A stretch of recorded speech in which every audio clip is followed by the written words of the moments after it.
প্রথম প্রশ্ন, তুই কে? কাঠগুলো না পুড়ে গেছে, আমরা দেখছি ছাইতে আগুন জ্বলছে, অত আগুন। আমার খুব তেষ্টা পায়।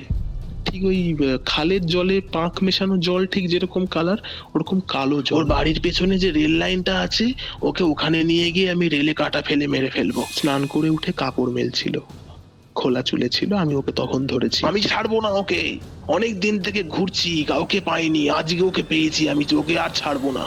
চোখ পড়তে আমি দেখছি তুলি দিয়ে ওই পেছনের সিট থেকে না আমার দিকে তাকিয়ে আছে এক দৃষ্টে, একদম কটমট করে তাকিয়ে আছে। দুপুর বেলায় বা শনি মঙ্গলবার চুল ছেড়ে বাড়ির বাইরে না যাবা, বা কতদিন কিছু খাইনি, আমার খুব খিদে পায়। আমি তো এখন ওকে ছেড়ে দিচ্ছি, কিন্তু আমি কিন্তু আবার আসবো। নিয়ে যা এসব এখান থেকে। আকাশ পাতাল তফাৎ। মানুষের হাতের হাড় যেরকম হয়, বলছি বলছি, পুরো কণ্ঠটা এরকম অদ্ভুত টাইপের। যখন কেউ নববিবাহিত হয়, ওর মুখ থেকে না কিছু একটা পড়ছে টপ টপ টপ টপ করে। বলছি আমি কে, বলছি আমি কে, বাট হলুদের জায়গায় লাল। আর কোনো উত্তর নেই, আবার চুপচাপ। মানে এরকম ঝাঁকুনি দিয়ে চেঁচিয়ে উঠে বলছে, খাবো না। কতদিন আমাকে ঠেকিয়ে রাখবি তোরা? আবার হাসছে। আমাকে কেউ খেতে দেয় না, টুঁটি আমি ছিঁড়ে দেবো, আমার সামনে একদম আসবি না। Curiophyte presents Ghostly Call Recording, a horror audio documentary by Kaustav Kumar. এবার ভয় পাবে তুমিও। হ্যালো গাইজ, কিউরিওফাইটের ঘোস্টলি কল রেকর্ডিং সিরিজের মারাত্মক একটি ঘটনাতে আপনাদের সকলকে স্বাগতম জানাচ্ছি আমি কৌস্তভ। আজকে যে ঘটনাটি আপনারা শুনতে চলেছেন, সেই ঘটনাটি আমার সাথে শেয়ার করেছে আদি। একটা ক্লাসিক পজেশনের কেস, আর এই কেসটার মধ্যে এতটাই ভয়াবহতাটা রয়েছে, এতটাই কি বলবো ক্রিপ ফ্যাক্টর রয়েছে, যা আপনাকে শিহরিত করবে। আজকের এই এপিসোড আপনাদের কেমন লাগলো সেটা কিন্তু কমেন্ট করে জানাতে ভুলবেন না। ঘটনাটি শেষ অবধি শুনুন, কমেন্ট করে জানান আজকের এই এপিসোড আপনাদের কেমন লাগলো। এবং হ্যাঁ, আপনারাও যদি আপনাদের সাথে ঘটে যাওয়া এরকম প্যারানর্মাল এক্সপিরিয়েন্স আমার সাথে শেয়ার করতে চান, তাহলে যোগাযোগ করুন।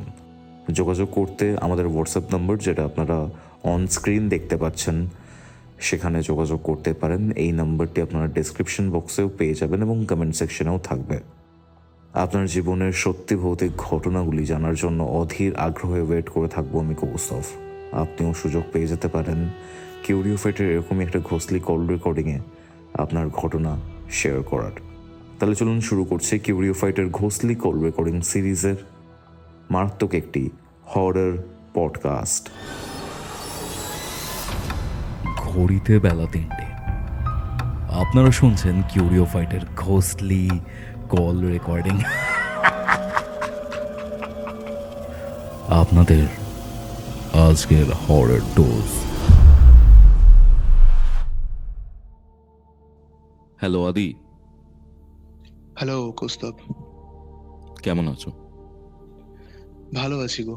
Happy new year. তুমি কেমন আছো? Happy new year. আমিও ভালো আছি।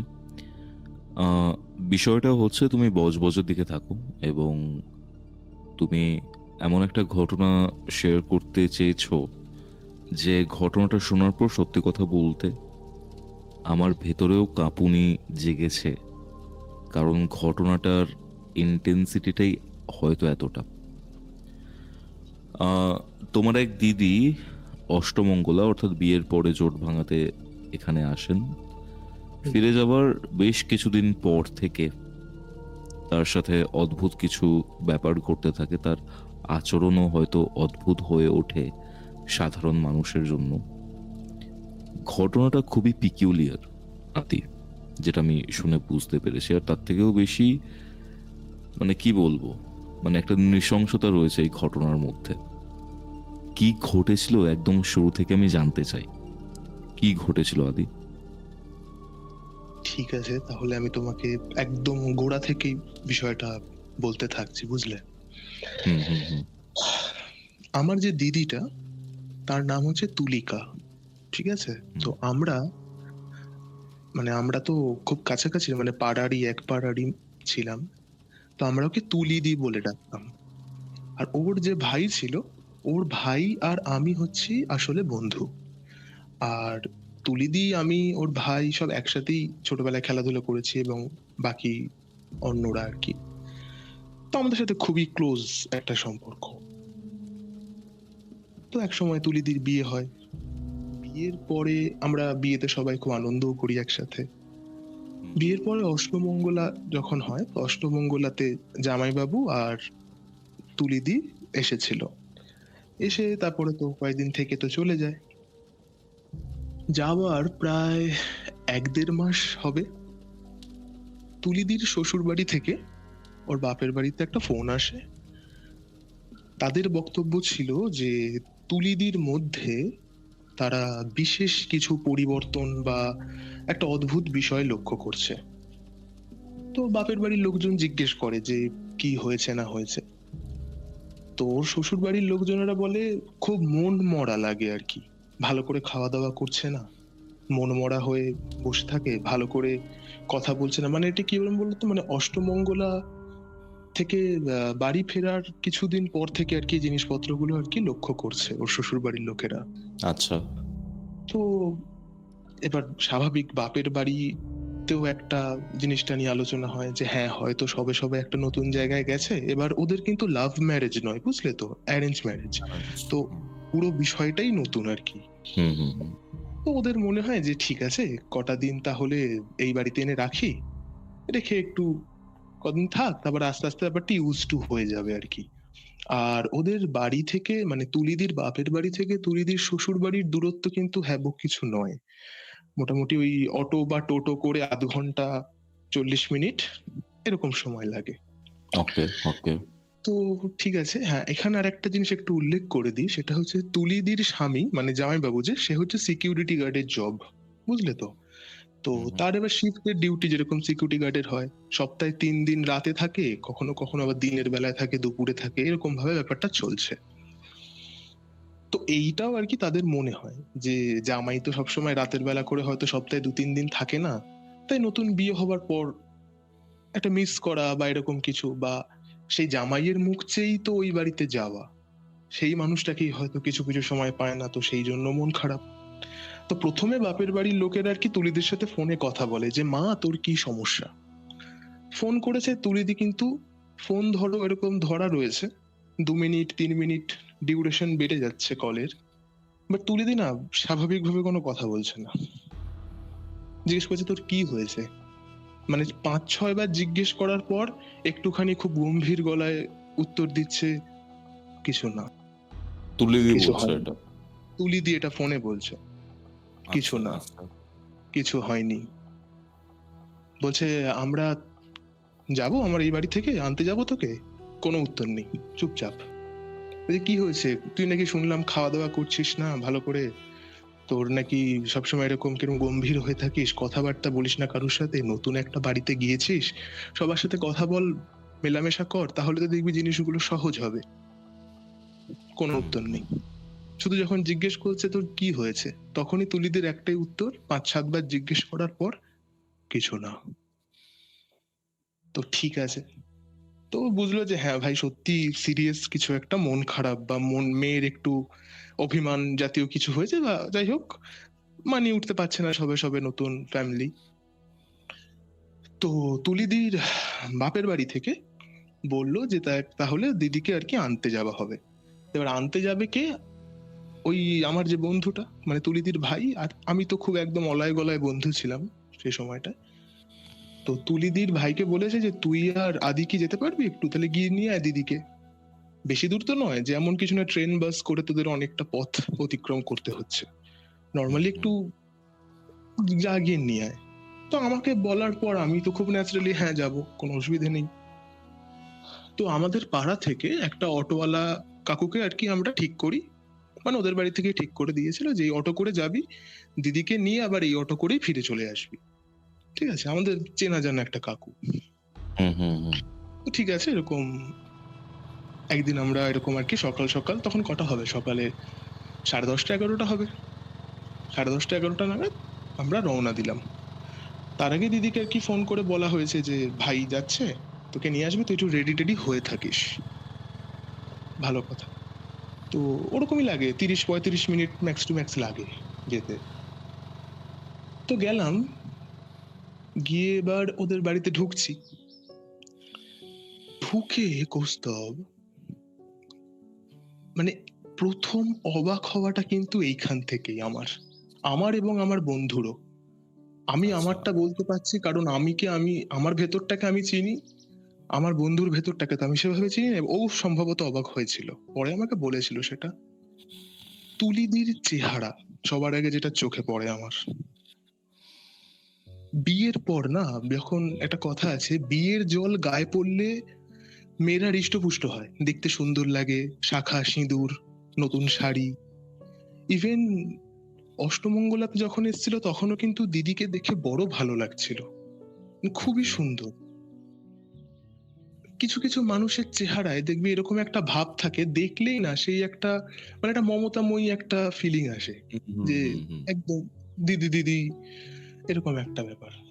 কিন্তু সেই চেহারাটা ওই আনতে যাওয়ার দিনকে, চেহারাটা আমি ছোট করে একটু তোমাকে বর্ণনা দিচ্ছি। হুম, হুম, দিদির চুলগুলো সব এলোমেলো, ঠিক আছে? হুম। সম্ভবত স্নানে যাচ্ছিল, জানো তো, এরকম কিছু একটা হবে, কারণ কাঁধে একটা গামছা ছিল, মানে সে বিয়েরই গামছা মনে হচ্ছে আর কি, নতুন লাল টাইপের গামছা একটা। সম্ভবত আমরা আসছি শুনে, মানে হয়তো কিছু রান্না টান্না করছিল বা এরকম কাজকর্ম কিছু একটা সেরে তাড়াতাড়ি করে স্নানে যাচ্ছে, স্নান টান করে এসে আমাদের সাথে বেরোবে। দিদির চেহারাটা এরকম রোগা, ঠিক আছে, মানে অষ্টমঙ্গলার দিদি আর এই 1-1.5 মাস পরের দিদির মধ্যে আকাশ পাতাল তফাৎ। মনে হচ্ছে দিদি থেকে একটা দয় হর্ষি সরিয়ে দিয়েছে, শুধু এক টুকরো পড়ে আছে, এরকম চেহারা হয়ে গেছে, মানে ডাবল থেকে সিঙ্গেল। বুঝতে পারছি।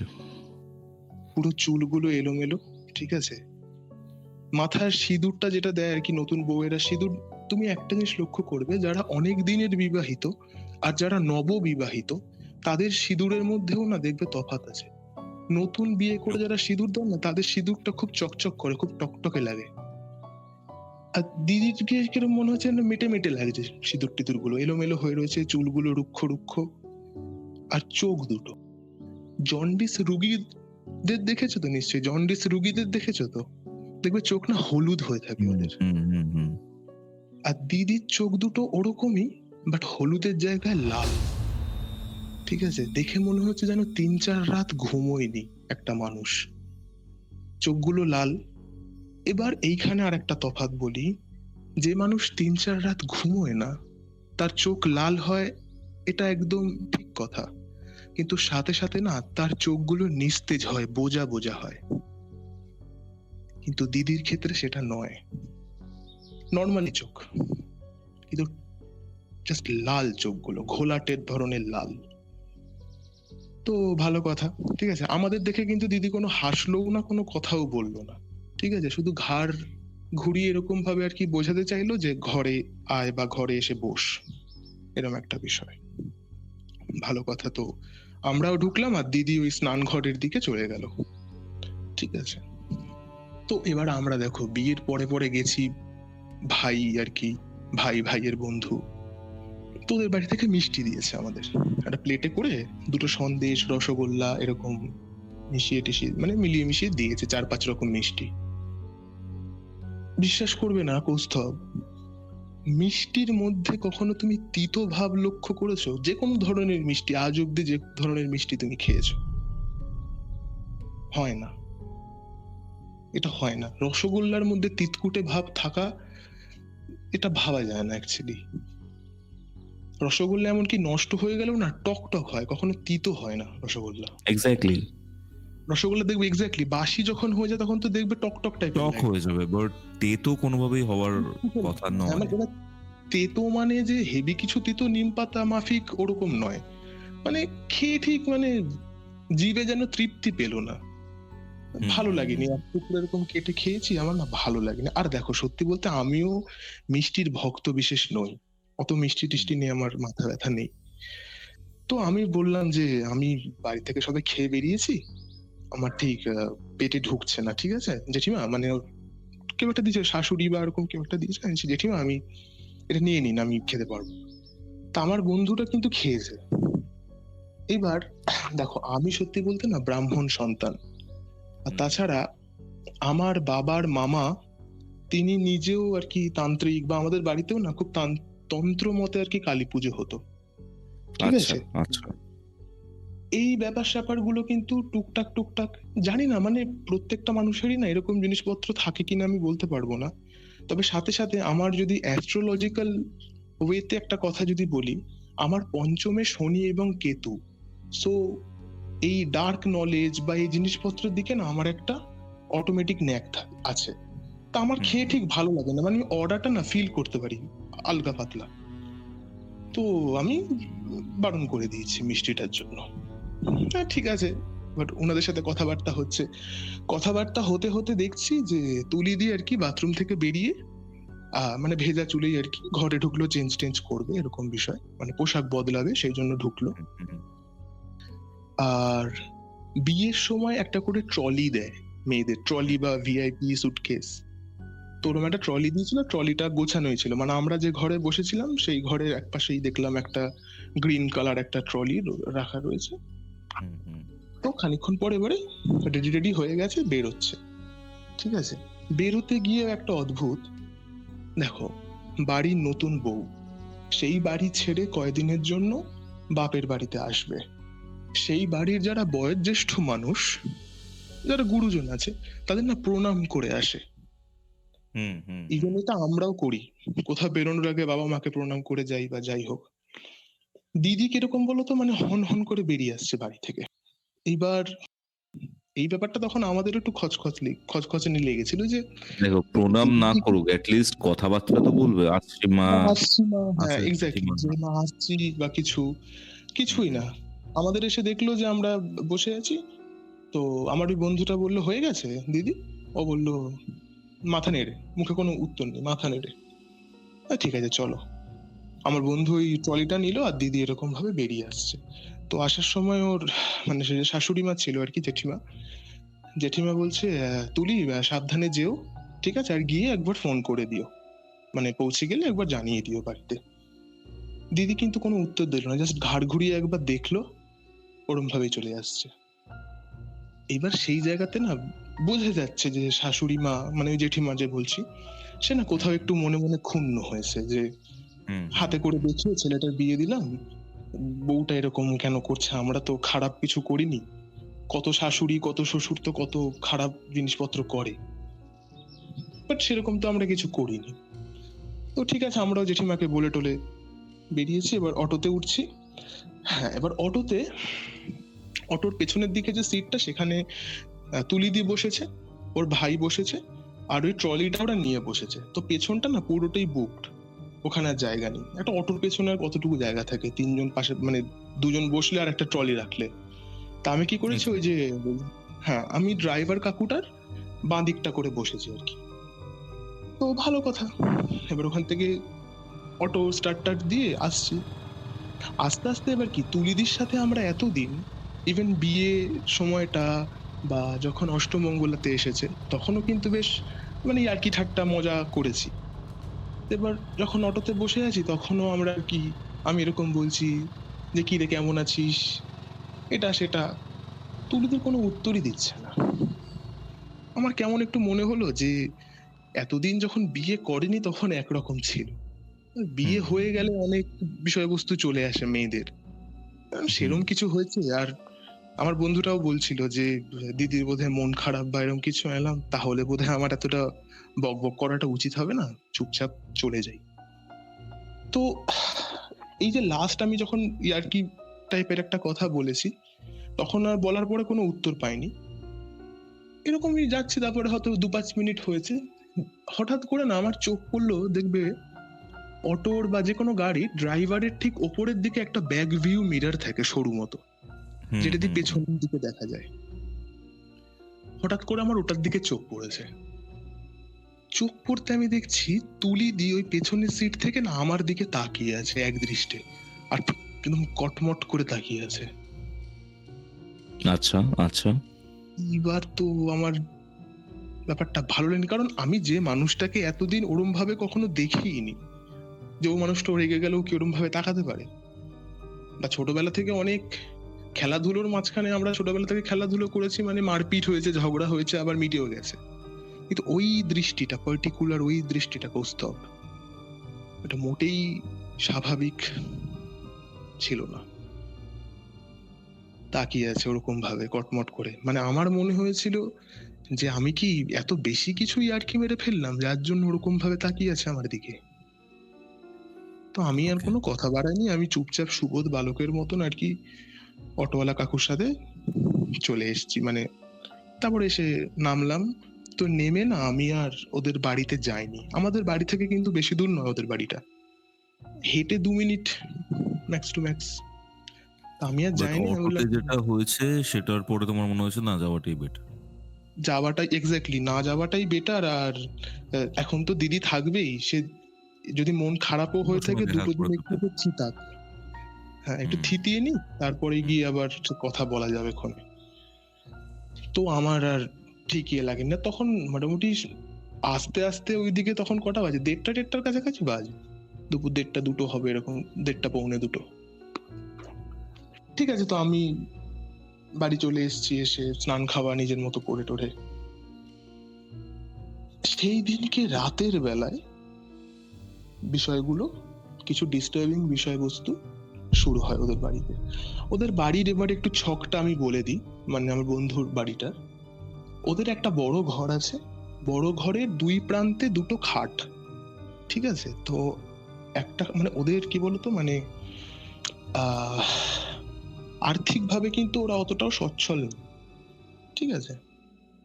ওর বাবা মানে এরকম আর কি দিনমজুর টাইপের কাজ করে, বা কখনো রাজমিস্ত্রির কাজকর্ম করে, এরকম একটা বিষয়। তো এইসব জিনিসপত্র কখনোই আমাদের কোনো প্রবলেম ছিল না, আমরা বন্ধু হতেই পারি, ও অসুবিধে নেই। যাই হোক, তো 2 প্রান্তে 2টো খাট, একটা খাটে আমার বন্ধু শোয় আর বন্ধুর বাবা শোয়, আর আরেকটা যে খাট আছে ওইখানে বন্ধুর মা শোয় আর তুলি দিদি শোয়। সেই দিনও আচ্ছা। তাই। আর ওদের ঘরের বাইরে একটা ছোট মতো ঘর আছে, ওখানে একটা চৌকি পাতা, ওখানে ওর দাদু সুতো আর ঠাম্মা শোয়। দাদু সুতো কেন বলছি, ততদিনে দাদু মারা গিয়েছেন, শুধুমাত্র ঠাম্মা আর কি শোয়। তো যাই হোক, এবার একটা জিনিস হয়তো দেখেছো, ঘরে না নাইট ল্যাম্প জ্বালাই আমরা অনেক সময় শোয়ার সময়। হুম, ওদের ঘরেও একটা জিরো নাইট ল্যাম্প প্রবলেম। আছে, কিরকম কালার বলো তো? মানে ওদের ঘরে যে নাইট ল্যাম্পটা আছে ওটার কালারটা হচ্ছে একটু নীলচে টাইপের কালার, একটু হুম, ঘোলাটে ঘোলাটে নীল ধরনের কালার, ছোট্ট জিরো ল্যাম্প। হুম, এবার ওই ঘরটা মানে ওইটা লাইটটা জ্বালালে কি হয়, সঙ্গে সঙ্গে ধরো বড় লাইট অফ করে ওই ব্লু লাইটটা জ্বালালে ঘরটাকে না অন্ধকারই মনে হয়, যেন কি কোনো আলোই নেই, কিন্তু একটু স্থির হওয়ার পর আস্তে আস্তে আস্তে আস্তে সবকিছু ভিজিবল হয়, এরকম। তো ভালো কথা। এখন রাত্রি কটা হবে, 1:30-2টো মতন হবে হয়তো। এবার দিদি আর দিদির মা তো একসাথে শুয়ে আছে। এবার দিদির মা সম্ভবত ওয়াশরুম যাবে বা এরকম একটা কিছু, এরকম একটা আস্তে আস্তে ফিলিং আসছে যে হয়তো ওয়াশরুমে যেতে হবে, এরকম একটা ব্যাপার, ঠিক আছে। তো ধরো গভীর ঘুমের মধ্যে থাকলেও না এই ব্যাপারগুলো যখন আসে আস্তে আস্তে তোমার দেখবে কনসিয়াস হতে থাকবে, একবারই হট করে তুমি ফিল করবে না যে আমাকে উঠতে হবে বা কিছু। তো এরকম একটা হুম, দোলাচল চলছে। তো এই সময় হঠাৎ করে দিদির মা যখন এরকম পাশ ফিরতে গেছে, পাশ ফেরার সাথে সাথে আমরা যেমন ধরো আমরা শোয়ার সময় পাশে একটা কোল বালিশ রয়েছে, সেটার দিকে হাত করতে যাচ্ছে, আর কোল বালিশটা যখন না থাকে না আমরা হাতটা ফাঁকা ফাঁকা ফিল করি। হুম, হুম, হুম। তো দিদির মা ওরকম আর কি, এবার কোল বালিশের জায়গায় সেদিনকে দিদি শুয়ে আছে, দিদির মা এরকম হাতটা করতে গেছে আর দিদির গায়ে হাত লাগেনি। এবার সিচুয়েশনটা একটু বোঝো, দিদির মা আর কি উঠবে উঠবে করছে, তার হুম, আগে হচ্ছে ওরকম হাতটা গেছে, সাথে সাথে ওইখানেও কাউকে হাতে টাচ পায়নি। সো কনসিয়াসনেসটা 2 মাত্রা উপরে উঠেছে, যে এরকম একটা ফাঁকা লাগছে হঠাৎ করে, আনন্যাচারাল। তো হঠাৎ করে মেয়ে তাকিয়ে কোথায় গেল? দেখছে, হ্যাঁ মানে মেয়ে কোথায় গেল ঘুমের মধ্যে হয়তো সেই সেন্সটা নেই, মানে এরকম একটা ধারণা যে কিছু একটা থাকা উচিত বা কিছু একটা থাকার আছে এখানে, যেটা নেই। হুম, তো দিদির মা হঠাৎ করে আস্তে আস্তে চোখ খুলেছে, চোখ খুলে দেখছে যে তুলি দিদি পাশে শুয়েছিল, তুলি দিদি পাশে নেই, কোথায় গেল? আচ্ছা। এবার আমি আগেই বললাম ওই যে নীল রঙের একটা বাতি, হঠাৎ করে চোখ খুললে ঘরটাকে অন্ধকারই লাগে, খানিকক্ষণ তাকিয়ে থাকার পর একটু একটু করে ভিজিবল হয় ব্যাপারগুলো। হুম, হুম, হুম। তো দেখতে পাইনি আর কি তুলি দিদিকে। তারপরে হঠাৎ করে আর কি এদিক ওদিক তাকাতে তাকাতে পায়ের দিকে চোখ গেছে, দেখছি কিছু একটা বসে আছে। আচ্ছা। তারপর আর কি চোখটা একটু নর্মাল হতে আর কি দেখছে তুলি দিদি বসে আছে, মানে পায়ের দিকটাতে উঠে বসেছে শোয়া থেকে, মানে সেই জন্যই পাশে কাউকে আর কি দেখতে পায়নি, হট করে পায়ের দিকটায় বসে আছে। বসে আছে, তুলি দিদির চুলগুলো একদম খোলা, একদম কোলের ওপর পড়ছে, আর এরকম মাথাটা ঝুঁকিয়ে না বসে রয়েছে। এবার তুলি দিদির মা বলছে যে কি রে, তুই কি বাথরুম টাথরুমে যাবি, সেই জন্য উঠেছিস? তাহলে চল আমিও যাব, আমিও বাথরুমে যাবো আর কিরকম একটা ব্যাপার। এবার এই কথাটা যখন বলছে, তুলি দিদির মা কিন্তু তুলি দিদিকে পেছন থেকে বলছে, মানে শুয়ে আছে তো, সে শুধু পিঠটা দেখতে পাচ্ছে। এবার তুলি দিদি কোনো উত্তর দিচ্ছে না। এবার কাকিমা বলছে কি রে তুলি, চুপচাপ বসে আছিস কেন, ডাকছে শুনতে পাচ্ছিস না?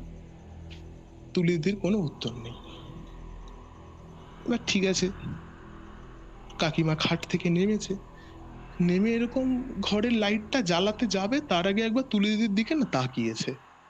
হঠাৎ করে ওর মনে হয়েছে, কাকিমার মনে হয়েছে যে ওর মুখ থেকে না কিছু একটা পড়ছে টপ টপ টপ টপ করে।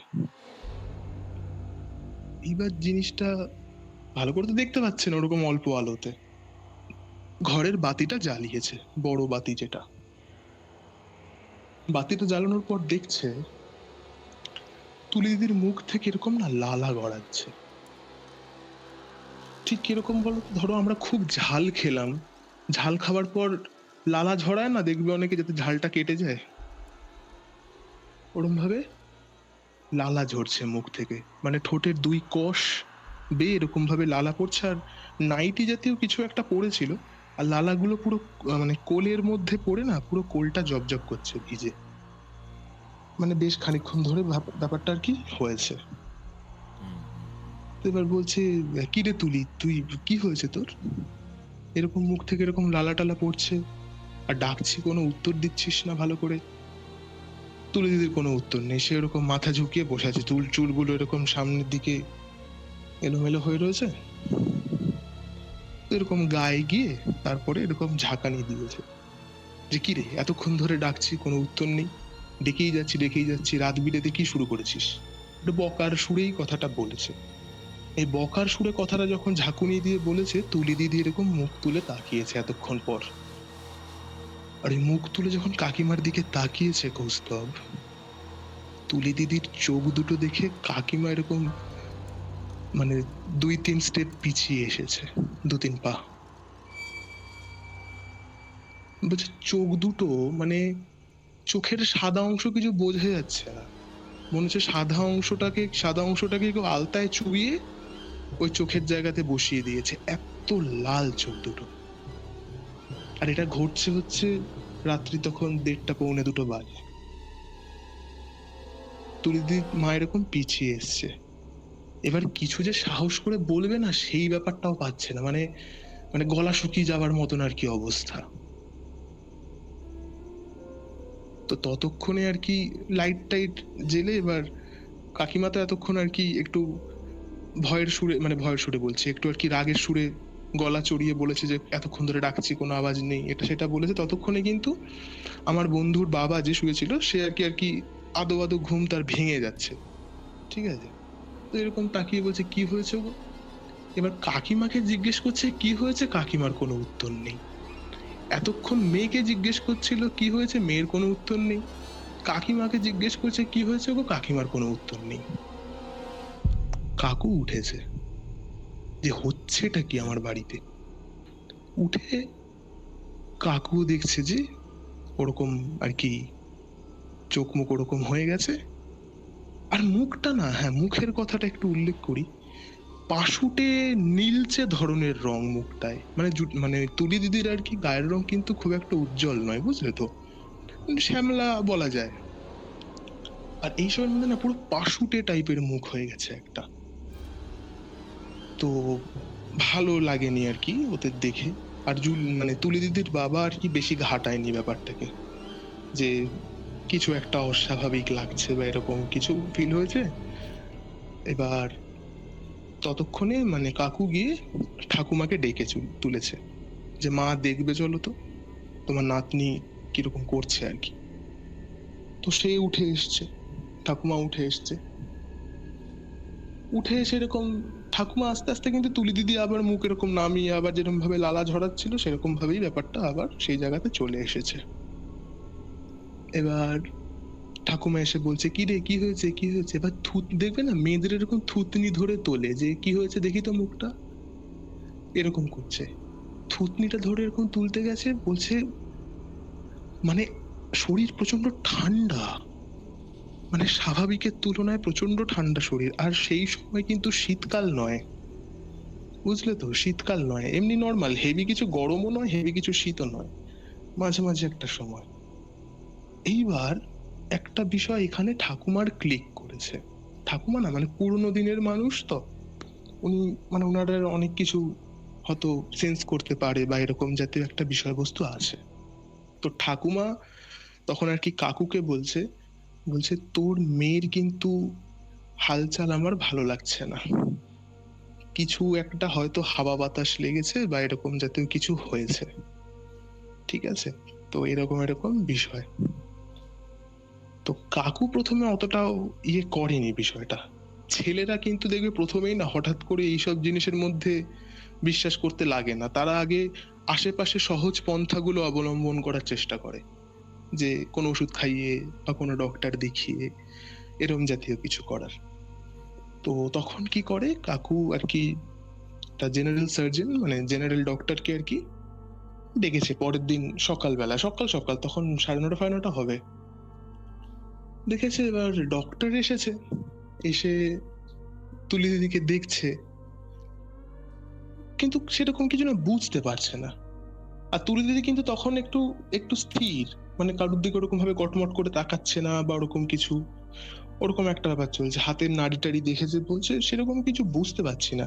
ওর মনে হচ্ছে মানে অনেক সময় মেয়েদের না কি বলবো দীর্ঘ মেয়াদি মন খারাপ বা এরকম একটা জিনিস চললে সেগুলো শরীরের উপর এফেক্ট পড়ে, মানে ডিপ্রেশন হোক বা অ্যাংজাইটি হোক এরকম জাতীয় কিছু একটা জিনিসের জন্য, বলছে সেরকম কিছু হয়েছে আস্তে আস্তে ঠিক হয়ে যাবে, ওকে একটু ভালো করে একটু খাওয়া দাওয়া করতে বলো আর একটু ঘুমাতে টুমাতে বলো আর কি, ঘুমের ওষুধ টষুধ বোধহয় লিখে দিয়েছিল, আমি এক্স্যাক্টলি জানি না সেটা। তো ডক্টর সেরকম কিছু বুঝতে পারেনি, না জ্বর না সর্দি সেরকম কিছুই নয়, ভালো কথা। ডক্টর চলে যাবার প্রায় 2-2.5 ঘন্টা পর তুলি দিদিকে খেতে দিয়েছে ওর মা, ঠিক আছে, যে মা খেয়ে সারাদিন ভালো করে কিছু খাসনি, ভালো করে তো ঘুমোলিও না সারা রাত, আর সেদিন কিন্তু রাতটা ওরকম ভাবেই কেটেছে, তুলি দিদি ঘুমোচ্ছে না কিছু না, ওরকম চুপচাপ বসেই আছে, আর বাড়ির মেয়ের যখন এরকম একটা অবস্থা তখন বাকিরা কি ঘুমোতে পারে শান্তিতে, সেটাও একদমই না, এক্স্যাক্টলি। আর তার মধ্যে কি বলতো, নর্মাল বাড়ির মেয়ে হলো সেটা অন্যরকম ব্যাপার, মেয়ের এখন বিয়ে হয়ে গেছে, মেয়ে শ্বশুর বাড়ি থেকে এসেছে এরকম অবস্থায়, তো তাদের মধ্যেও একটা ব্যাপার স্যাপার চলছে যে ওখানে কি কিছু হলো, যে কেউ কিছু বলেছে বকাছকা করেছে বা কিছু সেটার জন্য এরকম মন খারাপ হয়ে গেছে বা এরকম কিছু। কিন্তু তুলি দিদির ঠাকুমা যখন থেকে রাতের বেলা ওরকম ভাবে দেখেছে, ওনার মনের মধ্যে কিন্তু ওই একটা ব্যাপার কোথাও না আটোসাটো হয়ে রয়েছে, যে এই মেয়ে স্বাভাবিক বিষয়বস্তুর মধ্যে নেই।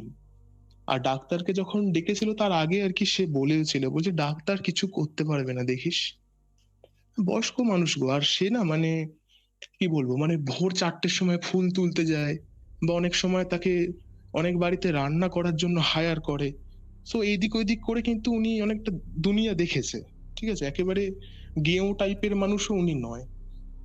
যাই হোক, তো দুপুর বেলায় খাবার দিতে গেছে, খাচ্ছে না, সামনে এরকম ভাতের থালা দিয়েছে, বাকিরা সবাই খেতে বসেছে, ওকেও দিয়েছে, তো খাচ্ছে না, সামনে এরকম টেবিল টেবিল বলছে এরকম আর কি থালাটা দিয়েছে, থালার মধ্যে ভাত দিয়েছে, ভাতে হাতও দিচ্ছে না, কিছু নয়, জাস্ট মাথাটা এরকম ঝুঁকিয়ে এরকম বসে আছে। এবার ওর মা বলছে, কাকিমা বলছে যে কি রে তুই খেয়ে নে, ভাত দিলাম, ভাতগুলো তো ঠান্ডা হয়ে যাচ্ছে, ডাক্তার তোকে খেতে বলেছে এরকম 2-3 বার করতে করতে হঠাৎ করে তুলি দিদি এরকম মানে সবাই কি বলতো শুরু করে দিয়েছে টুকটুক করে খাওয়া, মানে সবার মনটা খাওয়ার দিকেই। এবার ওরকম একটা বিষয় চলছে, হঠাৎ করে তুলি দিদি মানে এরকম ঝাঁকুনি দিয়ে চেঁচিয়ে উঠে বলছে, খাবো না, নিয়ে যা এসব এখান থেকে, বলেছি খাবো, চেয়েছি খাবার, চলে যা। মানে পুরো মানে পুরো শান্ত এই টোনে বলছে? এক্স্যাক্টলি, মানে আমি তো বলতে পারছি না, ওই টোনটা হচ্ছে একদম তুলি দিদির কণ্ঠ নয়, কিন্তু একটা অদ্ভুত কণ্ঠ। তুমি একটা কথা ভাবো, 4-5 জন মিলে চুপচাপ একটা মনোযোগ দিয়ে কিছু করছে, আর হঠাৎ হুম। করে দেখবে যদি কোনো বাসন পড়ে না ঘরের মধ্যে, কিরকম চমকে ওঠে মানুষ। Exactly, exactly. হট করে না, মানে সবাই আর কি মানে ছিটকে উঠেছে আর কি বিষয়টা থেকে, আর একদম সব এক জায়গাতে বসেই খাচ্ছে। এবার ওই রকম যখনই এরকম বলেছে খাবো না, এখান থেকে নিয়ে চলে যা, তখন আবার কিন্তু ওর ওই আর কি মুখ চোখের যে ভাবটা, ওটা আবার ফিরে এসছে।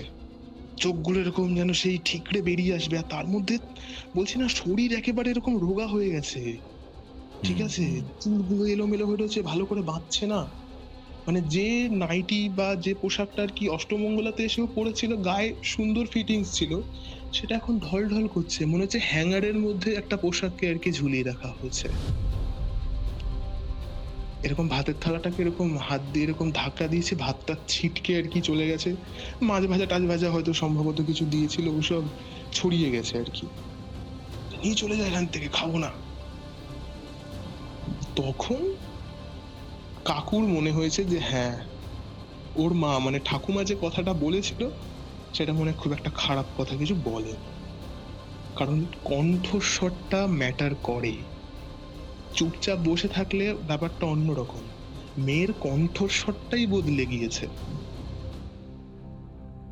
আর তুলি দিদি কিন্তু মানে তার আগে অবধি কখনোই কারোর সাথে ওরকম উচ্চ কণ্ঠে কখনোই কথা বলেনি, মানে লক্ষ্মীমন্ত মেয়ে আর কি, সহজ ভাষায় বলতে গেলে, বুঝলে তো। তো তখন আর কি কোনো রকম ভাবে আর কি ওরা নিজেদের খাওয়া দাওয়া শেষ করে, শেষ টেস করে এইবার এখানে একটা অন্য মানুষের না একটা এন্ট্রি হচ্ছে, কিরকম ভাবে বলি, এই যেইখানে ঘটনাটা ঘটছে তার থেকে ধরো মিনিট 10-15 দূরত্বে একটা মানুষ আছে আর কি। সে মানুষটা কিরকম বলতো, মানে সম্ভবত ওই জায়গাটার নাম কি হবে, উম, মধ্যম গ্রাম বা এরকম জাতীয় কোনো একটা দিকে স্কুলে না উনি পড়ান, বুঝলে তো, আচ্ছা। মানে ইতিহাস টিতিহাস জাতীয় এরকম কিছু একটা পড়ান। তবে তার বাবা যে ছিলেন আর কি, মানে যেই লোকটার কথা বলছি তার বাবা যে ছিলেন, তিনি হচ্ছে কিরকম বলতো, মানে ওই যে ভেষজ ওষুধ টষুধ দেয়, দেখেছো তো, মানে অনেক সময় কারুর কিছু হলে মাদুলি বানিয়ে দিত, বা হুম, হুম, ওই হুম। শিকড় বাকড় টাইপের কিছু দিত টিত, ভূত ছাড়িয়ে দেওয়া, পাতি কথা যদি সহজ ভাষায় বলতে যাই, হাওয়া বাতাস লাগা, এসব ছাড়িয়ে টাড়িয়ে দিতে, কিন্তু ওর সেটা উনি করতো না, করতো ওনার বাবা। তো সেই সূত্রে হয়তো উনার কিছু জ্ঞান ছিল বিষয়টাতে নিয়ে। আর তার হুম। মধ্যে আরেকটা ন্যাক থাকা স্বাভাবিক, কারণ উনি ওই ইতিহাস জাতীয় কিছু একটা পড়াতো, যেখানে একটু প্রাচীন জিনিসপত্র ইয়ে আছে বা কিছু। আর মানুষটা না মানে খুব ভালো মানুষ, মানে উনি যে সরকারি চাকরি করেন বা ওইটার জন্য যে তার থেকে যারা কম উপার্জন করেন তাদেরকে ছোট চোখে দেখবে বা ওরকম কিছু দেখবে, ওরকম বিষয়বস্তু কিন্তু নয়, মানে ভালো মানুষ ছিল। হুম, হুম, হুম। তো তার সাথে হচ্ছে আমার বন্ধুর বাবার পরিচয়, মানে একই পাড়া তো না, মানে চেনা জানা টাইপের আছে। তো কি হয়, কাকু গিয়ে ওই লোকটার সাথে কথা বলে। ওই লোকটা জেঠু টাইপের হবে, কাকুর থেকে সম্ভবত একটু বয়সে বড়ই হবে, যে এরকম এরকম আমার মেয়ের মধ্যে বিষয়বস্তু দেখতে পাচ্ছি, তুমি একটু দেখে দেবে। তো ওই জেঠুটা আর কি বলে যে এখন তো হবে না, মানে এখন তিনি হয়তো খাওয়া দাওয়া করবেন বা কিছু একটা করবেন, বলছে একটু বিকেলের দিকে করে নিয়ে আয়, ঠিক আছে, বিকেলে ওই 3:30-4টে এরকম সময় করে নিয়ে আয়, তখন আমি একটু ফ্রি হব। তো ঠিক আছে, এরকম একটা বিষয়। এবার বাড়িতে এসে সেটা বলেছে যে এরকম আমরা ওই দাদার কাছে একটু যাব মেয়েকে নিয়ে, তোমরা একটু তার মধ্যে কাজকর্ম সেরে নিও তোমাদের। এই সবের ফাঁকে আমার ওই বন্ধুটা আমার কানে এসেই কথাটা তোলে যে, জানিস তো যে আমার দিদিকে না মনে হচ্ছে কিছু একটা আমার দিদির হয়েছে, তো ওই জেঠুটার কাছে নিয়ে যাবে, তুই কি যাবি? এবার আমার তন্ত্র টন্ত্র এইসব জিনিসপত্র বা ভূত টুত এইগুলো নিয়ে না একটা আলাদা রকম ভালোবাসা বা একটা ইন্টারেস্ট আছে, ভালো লাগে। আর এই জিনিসপত্রগুলো কি বলতো, মানে নিষেধাজ্ঞা যেসব বিষয় আছে সেই সব দিকে কিন্তু মানুষের একটা উৎসুকতা বেশি। তারা চায় যে, মানে যেদিকে তাকাতে বারণ করা সেদিকে একবার চেয়ে একটু দেখি না কি হচ্ছে, এরকম একটা ব্যাপার কিন্তু প্রত্যেকটা মানুষেরই থাকে। তো আর আমার তো ভালো লাগে এই বিষয়গুলো, দ্যাটস ওয়াই আমি বলেছি হ্যাঁ আমি যাব। ঠিক আছে, তো ও বাড়িতে গিয়ে বলেছে যে আদিও যাবে বলেছে। এবার এই সব ক্ষেত্রে না একটা জিনিস কি বলতো, যারা ধরো নিজের বাড়ির মেয়েকে বা নিজের বাড়ির কাউকে ওরকম একটা জায়গায় নিয়ে যাচ্ছে না, তারা একটা জিনিস চায়, সেটা হচ্ছে একটু লোক বল, যে দুটো লোক আমার পাশে থাকুক এরকম একটা সিচুয়েশনে। আর শুধু হুম। এরকম সিচুয়েশন বলি না, যে কোনো বিপদ আপদে। দেখো শহুরে বিষয়বস্তুগুলো, মানে শহুরে বিষয়বস্তুগুলো না এখন বদলিয়ে গিয়েছে, যে ফ্ল্যাট কালচার যখন চলে এসেছে, যে যার যার তার তার। কিন্তু গ্রাম্য অঞ্চলে বা পাড়াগাঁ অঞ্চলে, মফস্বল অঞ্চলে কিন্তু এই ব্যাপারগুলো এখনো আছে, যে কারুর বিপদে কেউ এগিয়ে যাবে। ঠিক আছে, তো তাদেরও একটা, হ্যাঁ কেউ একটা থাকুক, সে ছোট হোক বড় হোক যাই যেরকমই হোক। তো ভালো কথা, দুপুরবেলা এবার আমরা যাবো এরকম। ঠিক আছে, আমি একটু আগে আগেই আর কি ওদের বাড়িতে চলে গিয়েছি, যে একসাথেই সব বেরোবো। তুলি দিদিকে এবার তো একটু অন্তত রেডি করাতে হবে, কারণ বাড়ির নাইটি টাইটি ওরকম জাতীয় পোশাক পরে তো কোথাও যাওয়া যায় না, তাই না? রাস্তাঘাটে তো ওরকম ভাবে বেরোনো যায় না। তো ওকে এরকম যখন পোশাক পরাচ্ছে, ও কিন্তু পুরো সময়টায় কোনো কথা বলেনি এতক্ষণ অব্দি, শুধু ভাত খাবার সময় ওরকম চেঁচিয়ে উঠেছে, তারপরে আবার চুপচাপ হয়ে গিয়েছিল। যখন পোশাক পরাচ্ছে তখন তুলি দিদি জিজ্ঞেস করছে, কোথায় যাচ্ছি আমরা? মানে এরকম একটা প্রশ্ন, আমরা কোথায় যাচ্ছি, আমায় কোথায় নিয়ে যাচ্ছ তোমরা? তখন কিন্তু কণ্ঠস্বর নর্মাল, ওরকম গম্ভীর বা উগ্র নয়। হুম। তো সান্ত্বনা দেওয়ার জন্য যেরকম বলে, ওই চল না, তুই তো বিয়ের পরে ওই কাকুর বাড়িতে যাসনি, একটু ঘুরে আসবি চ, এরম জাতীয় কথা বলছে। তবু আর কি, দিদির প্রশ্ন, এটা কিন্তু আমি দেখছি, ঠিক আছে, ওদের বাড়িতে এরকম বসে। তবু মানে কাকিমা উত্তর দিল যে আমার ওই কাকুর বাড়িতে যাচ্ছি, তুই বিয়ের পরে যাসনি। ঠিক 2 সেকেন্ড পর আবার দিদির প্রশ্ন, কোথায় যাচ্ছি আমরা?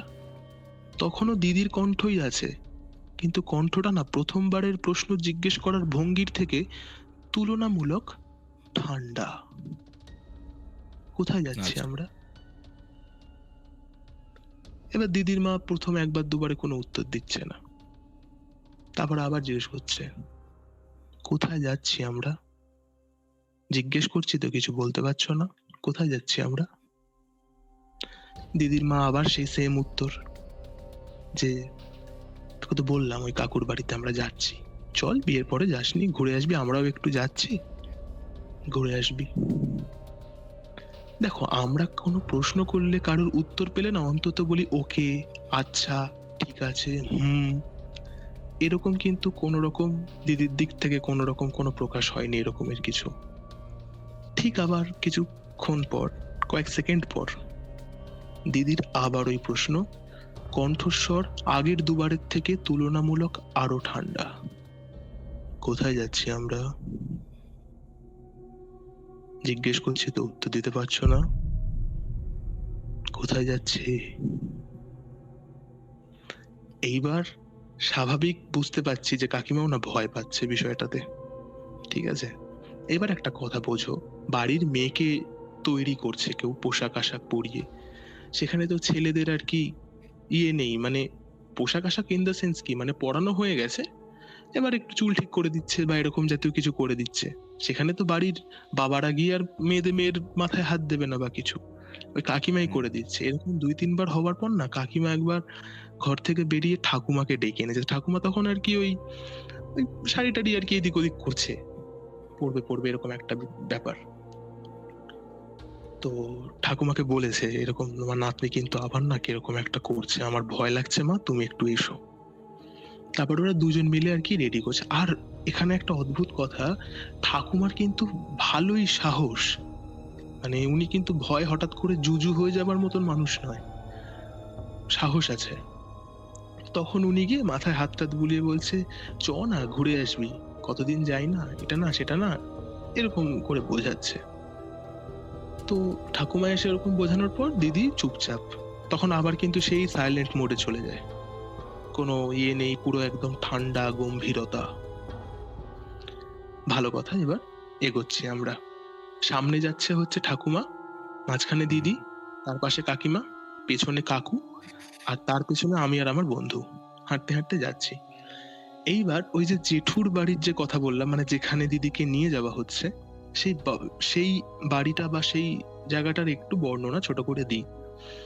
বাড়িটা ছিমছাম, বিশেষ বড় বাড়ি না, দোতলা বাড়িও নয়, ঠিক আছে, টিনের চাল অর্ধেক, টালির চাল অর্ধেক, এরকম করে একটা বাড়ি, তবে মোটামুটি বড় বাড়ি, ঠিক আছে। হুম হুম হুম আর বাড়িটা আশেপাশটা পুরো মানে কিরকম বলতো, বড় বড় গাছ, কদম গাছ, তেঁতুল গাছ, এই গাছ সেই গাছ, এরকম একটা ব্যাপার। আর এখানে আর একটা ছোট্ট কথা, সেটা হচ্ছে এই জেঠুটার না আর একটা কোথাও মানে ভাড়া বাড়ি বা ওরকম জাতীয় কিছু আছে, মানে উনি যে স্কুলে যে পড়ান না, সেইটা ওই বাড়িতে থেকেই আর কি উনি যাতায়াত করেন, ওই মধ্যম গ্রাম বা ওই যেখানে স্কুলটা উনার।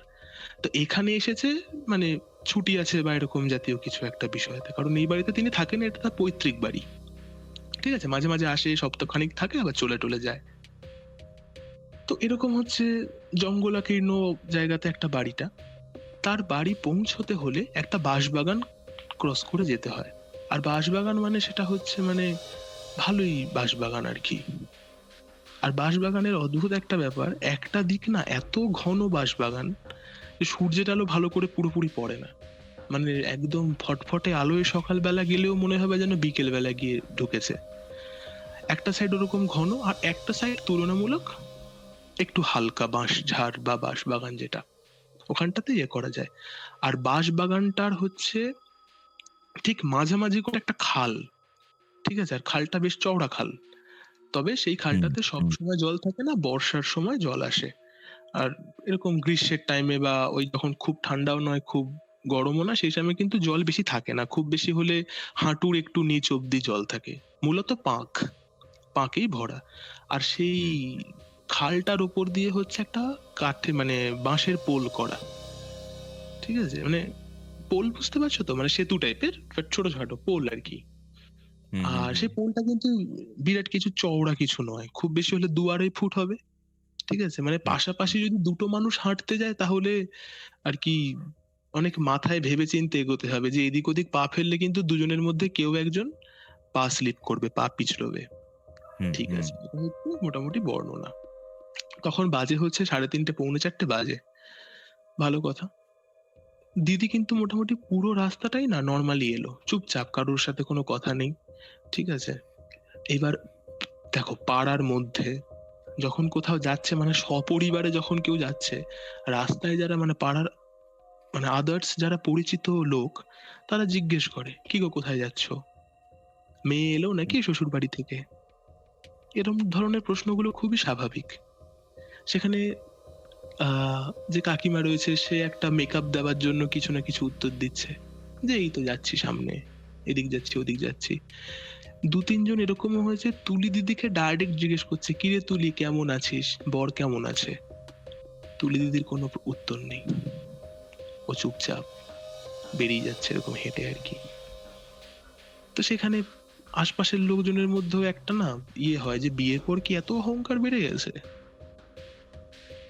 ওকে ওকে, ওকে এরকম একটা বিষয় হলো। মোটামুটি এলো ঠিকঠাক, ঠিক ওই বাঁশ বাগানটার জায়গাটাতে যখন এসছে, তখন তুলি দিদি আবার নীরব থেকে সরব হয়ে উঠলো, কথা বলতে শুরু করেছে, মানে ওইখানটা না হট করে গিয়ে থমকে দাঁড়িয়ে পড়েছে, বলছে আমি যাব না। বলছে কেন যাবি না কেন, চ একটু কাকুর বাড়ি থেকে ঘুরে আসবি, কতদিন পর আসছিস। তুলি দিদি কিন্তু জীবনেও ওই বাড়িতে কোনোদিনও যায়নি, ঠিক আছে?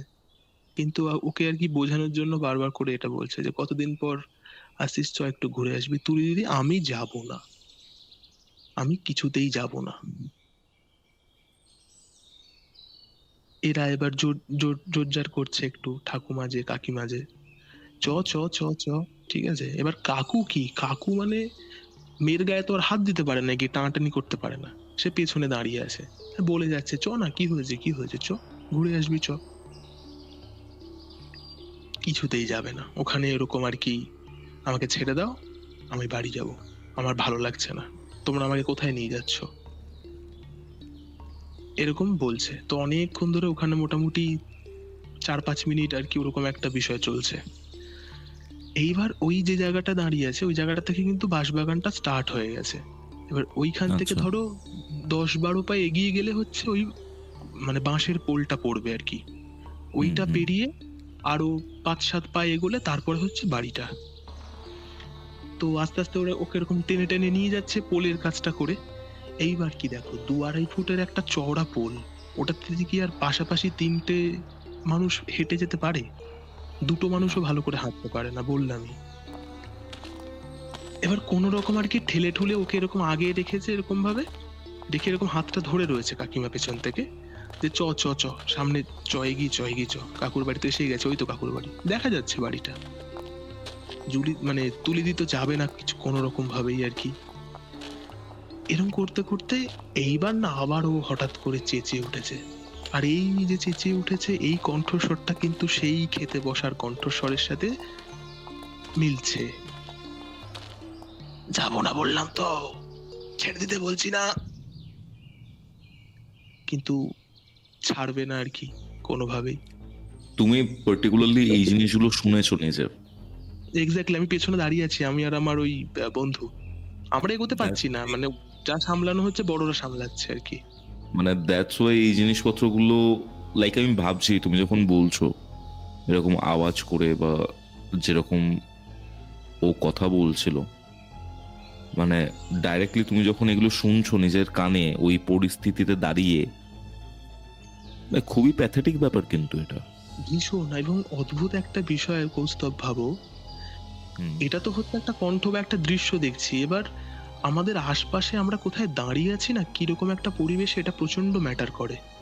বাঁশ বাগান, তার মধ্যে ওরকম ঘন একটা, সূর্যের আলো বললে যে ভালোভাবে ঢোকেও না infact। একদিকে পড়ে না, ঠিক আছে? এবার 3:30 এই 3:30-4 বাজে মানে হচ্ছে সূর্যটা একটু একটু করে ডুববে আর কি, হালকা হালকা করে আলোটা মৃদু হয়ে আসছে, পড়ন্ত সূর্যের আলো আর কি। কিন্তু ওই জায়গাটা একটু নির্ঝুম নির্ঝুম টাইপেরই জায়গা।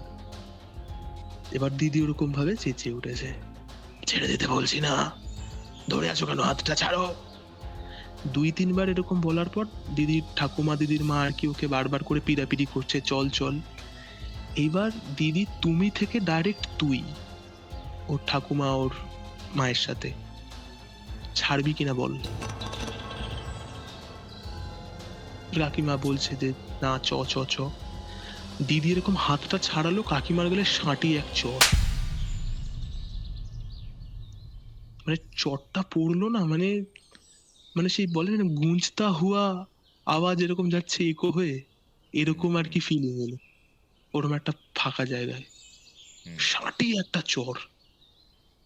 একটুখানির জন্য থতমত খেয়ে গেছে কাকিমা। এইবার কাকু আর কি এগিয়ে যাচ্ছে পোলের দিকে, যে কোনো রকম যে এইবার আর ওরকম ভাবে ভাবলে হবে না, কোনো রকম করে ওকে ধরে ওই বাড়ি নিয়ে যেতেই হবে, দাদার বাড়ির দিকটাতে, ওই জেঠুর বাড়ির দিকটাতে।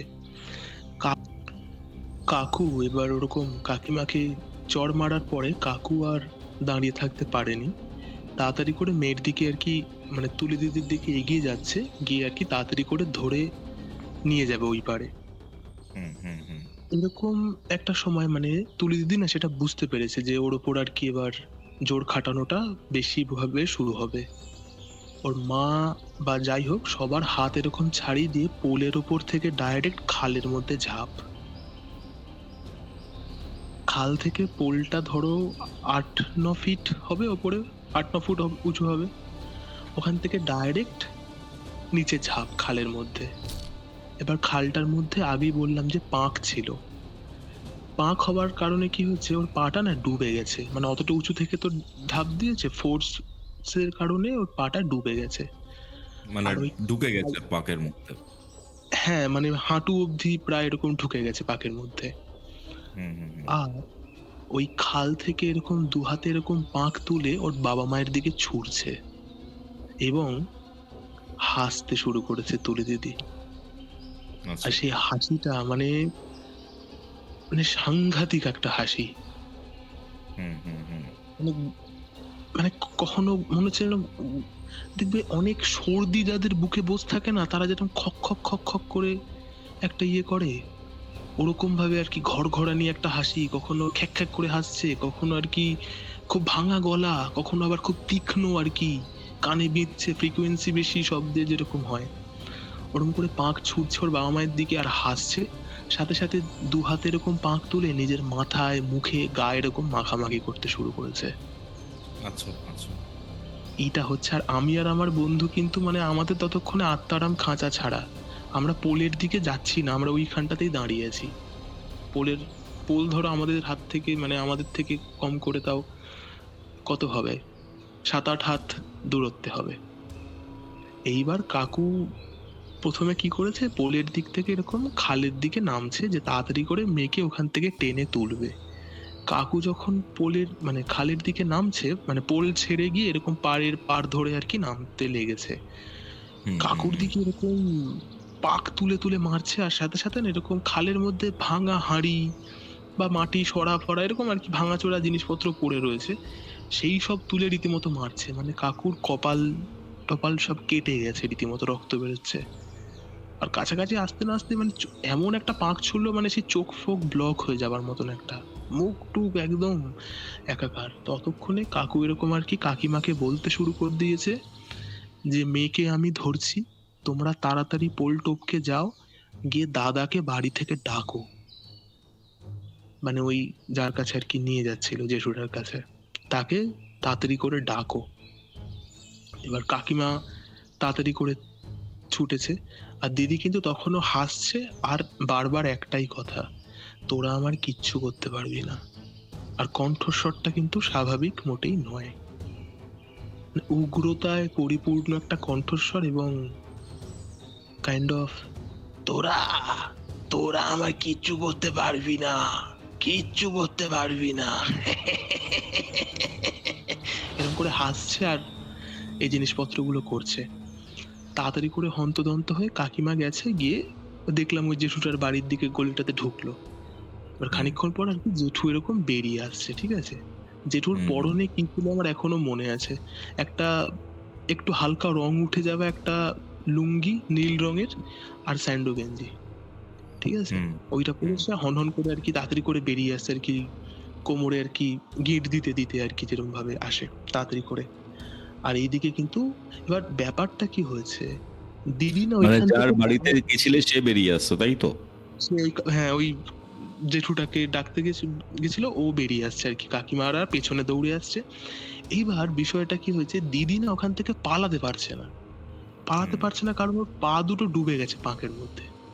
হুম, হুম, হুম। ওখান থেকে যে তাড়াহুড়ো করে হড়বড় করে বেরিয়ে আসবে সেটা পারছে না। ও যদি শুকনো জায়গায় হতো না ও কিন্তু দৌড়াতো। হুম, তো এরকম এরকম হয়েছে। প্রথমে জেঠুটা এলো, খালের ধারে দেখছে যে ওরকম একটা বিষয় চলছে, চেঁচিয়ে চেঁচিয়ে। এবার এই বিষয়টা চলছে হচ্ছে কাকুর দিকে তাকিয়ে। আর জেঠুটা যার বাড়িতে আর কি নিয়ে যাচ্ছিল সে তো থাকে খালের ওই পারে, সে পেছন দিকে এসে দাঁড়িয়েছে দিদির। এবার দিদি কিন্তু জেঠুটাকে দেখতে পাচ্ছে না, ঠিক আছে। এবার ওরকম একটা জিনিস দেখার পর জেঠু আবার দেখলাম হন্তদন্ত হয়ে ঘরের দিকে গেল ওর, গিয়ে তারপরে আবার বেরিয়ে এলো, হাতে করে কিছু একটা নিয়ে এসছে সম্ভবত, বুঝতে পারিনি। আমরা একটু দূরত্বে দাঁড়িয়েছিলাম, কি নিয়ে এসেছে বা কি জাতীয় জিনিস আমরা কিচ্ছু বুঝতে পারিনি। আস্তে আস্তে দেখছি এবার লুঙ্গিটাকে এরকম হাঁটুর কাছে এরকম তুলে বেঁধে সেও আর কি তাড়াতাড়ি করে খালে নামছে, ঠিক হুম। আছে। এইবার পায়ের শব্দ পেয়েছে যেই দিদি না পেছন দিকে তাকিয়েছে জেঠুটার দিকে। আর জেঠুটার দিকে তাকানোর পর ওর একেবারে মানে ভাবমূর্তিটাই বদলে গেল, মানে আরো উগ্র হয়ে গেছে। এবং জেঠুটাকে বলছে তুই সরে যা, তোকে কিন্তু আমি মেরে ফেলবো, তোর টুঁটি ছিঁড়ে দেবো, বারবার করে তোর টুঁটি আমি ছিঁড়ে দেবো, আমার সামনে একদম আসবি না। আমার সামনে একদম আসবি না। এরকম করতে করতে তাড়াতাড়ি করে ওই জেঠুটা গিয়ে না এরকম দিদির মাথাটাকে চেপে ধরেছে, ঠিক আছে? আর ততক্ষণে কিন্তু জেঠুর গায়েও পাক টাক ছুঁড়ে একাকার অবস্থা করে দিয়েছে একদম, ঠিক আছে? কান এরকম দেখছি কানের পাশ দিয়ে এরকম পাক, মানে কানের মধ্যে এরকম থপ করে গিয়ে এক থোকা লেগেছে, এরকম কানের পাশ দিয়ে পাক এ করছে। আর এলাকাটাতে এত বাজে একটা দুর্গন্ধ বেরোচ্ছে না, মানে পচা পাঁকে ঘাটা মেরেছে, এরকম একটা বিষয়। মানে সাংঘাতিক একটা পচা গন্ধে এদিক ওদিক ভরে যাচ্ছে। জেঠুটা গিয়ে এরকম মাথা চেপে ধরেছে, চেপে ধরে কিছু একটা করতে দিদি দেখলাম একটু না তুলনামূলক শান্ত হলো। তারপরে জেঠুটা আর কাকু ওকে তাড়াতাড়ি করে টেনে তুলে নিয়ে গেছে, কিন্তু দিদি কিন্তু সেন্সলেস হয়নি, ঠিক আছে? মানে সেই বিড়বিড় করে বলে যাচ্ছে কিছু করতে পারবি না, তোরা কিচ্ছু করতে পারবি না। সাথে সাথে কিন্তু গালাগালিও দিচ্ছে। গালাগালিগুলো আমি এখানে উল্লেখ করছি না, খুব বাজে গালাগালি দিচ্ছে রীতিমতো, ঠিক আছে? মানে বাবা মা তুলে গালাগালি দিচ্ছে আর কি, মানে যারাই ওর সামনে আসছে প্রত্যেককেই তাই। নিতে নিতে এইবার জেঠুটার বাড়ির যে উঠোনটা, উঠোনটার আশপাশ দিয়ে বেড়া দেওয়া। আর বেড়া মানে কিরকম বলতো, ওই যে সুপারি গাছ চেলা করে করে বাঁকারি বের করে করে বেড়া দেয়, ওরম ভাবে বেড়া দেওয়া রয়েছে। আর জেঠুটা ওকে ওখানে নিয়ে যাওয়ার পর, দিদিকে নিয়ে যাওয়ার পর ওর বাবাকে বলল, কাকুকে বললো আর কি, যে এই মেয়েকে কিন্তু এরকম ভাবে এখানে বসিয়ে রাখা যাবে না, একে বেশিক্ষণের জন্য কিন্তু শান্ত রেখে দেওয়া যাবে না, কারণ একে যদি একটু সুযোগ পায় এখান থেকে কিন্তু দৌড়ে পালাবে। তাই কি করেছে, এরকম ওই যে বেড়া রয়েছে, বেড়া তো বাঁকারির বেড়া দিয়ে তো ওপরের বাঁশগুলো বাঁধে, আর বাঁশের সাথে থাকে বেড়া বাঁধা থাকে তার দিয়ে বা লোহার তার দিয়ে। তো ওইরকম বেড়ার একটা মোটা বাঁশের সাথে দিদিকে গামছা দিয়ে বেঁধে রেখেছে, দিদির দুটো হাত পিছমোড়া করে আর কি, ঠিক আছে? আর দিদি এরকম পাটা ছড়িয়ে বসে আছে আর ওরকম মাথা ঝাঁকাচ্ছে, চুল ফুল মানে সারা গায়ে পাক ভর্তি, ঠিক আছে? দিদিকে নিয়ে যাবার পর তখন আর কি আমি আর আমার বন্ধু এগিয়েছি এরকম একটা সাহস নিয়ে যে ঠিক আছে কেউ একজন আছে যে অন্তত দিদিকে দেখলাম চোখের সামনে শান্ত করতে পেরেছে, তার মানে সে পারবে কিছু একটা সামাল দিতে। তো আমরা তারপরে এগিয়ে গিয়ে ওরকম দেখছি যে ওকে বাঁধার তোড়জোড় চলছে, ঠিক আছে? আচ্ছা। তো ওকে বেঁধে দেওয়া আর কি হলো, গামছা টামছা দিয়ে বেঁধে দিয়েছে, ওর হাত দুটোই বাঁধা, মানে বডি বাঁধা নয়, হাত দুটো পেছনে করে শক্ত করে বেঁধে দিয়েছে। বেঁধে দিয়ে বললো এরকম ভাবে তো রাখা যায় না, ওকে স্নান করাতে হবে। তুমি দেখেছো, দেখবে অনেক মুদিখানা দোকান বা এরকম জাতীয় দোকানে এরকম মাটির হাঁড়ি থাকে যেগুলো করে গুড় বিক্রি হয়, লিকুইড গুড়, হুম, হুম, হুম, হুম। বা ওরকম জাতীয় হাঁড়ি দেখবে অনেক সময় খেজুর গাছেও বেঁধে রাখে। তো হুম। ওই রকম হাঁড়ির দুই হাঁড়ি এরকম কলসিগুলোর, ওই কলসিতে করে জল নিয়ে এসে দিদিকে একদম ভালো করে গায়ে ঢেলে টেলে স্নান করালো। আর এই স্নানটা কিন্তু পুরোটাই করাচ্ছে ওই জেঠু, মানে বাড়ির কাউকে আর কি কাছাকাছি ঘেঁষতে দিচ্ছে না। আর এই ব্যাপারটা আর কি যখন চলছে তখন জেঠু ওরকম জল ঢালতে ঢালতে কাকিমাকে আর ওই যে ঠাম্মা ছিল তাকে বলছে, বলছে তোমরা কিন্তু নিজেদের চুল খোলা রাখবে না, চুল বেঁধে রাখো, একদম চুল খুলে রাখবে না। তো এরকম এরকম বিষয়বস্তু চলছে।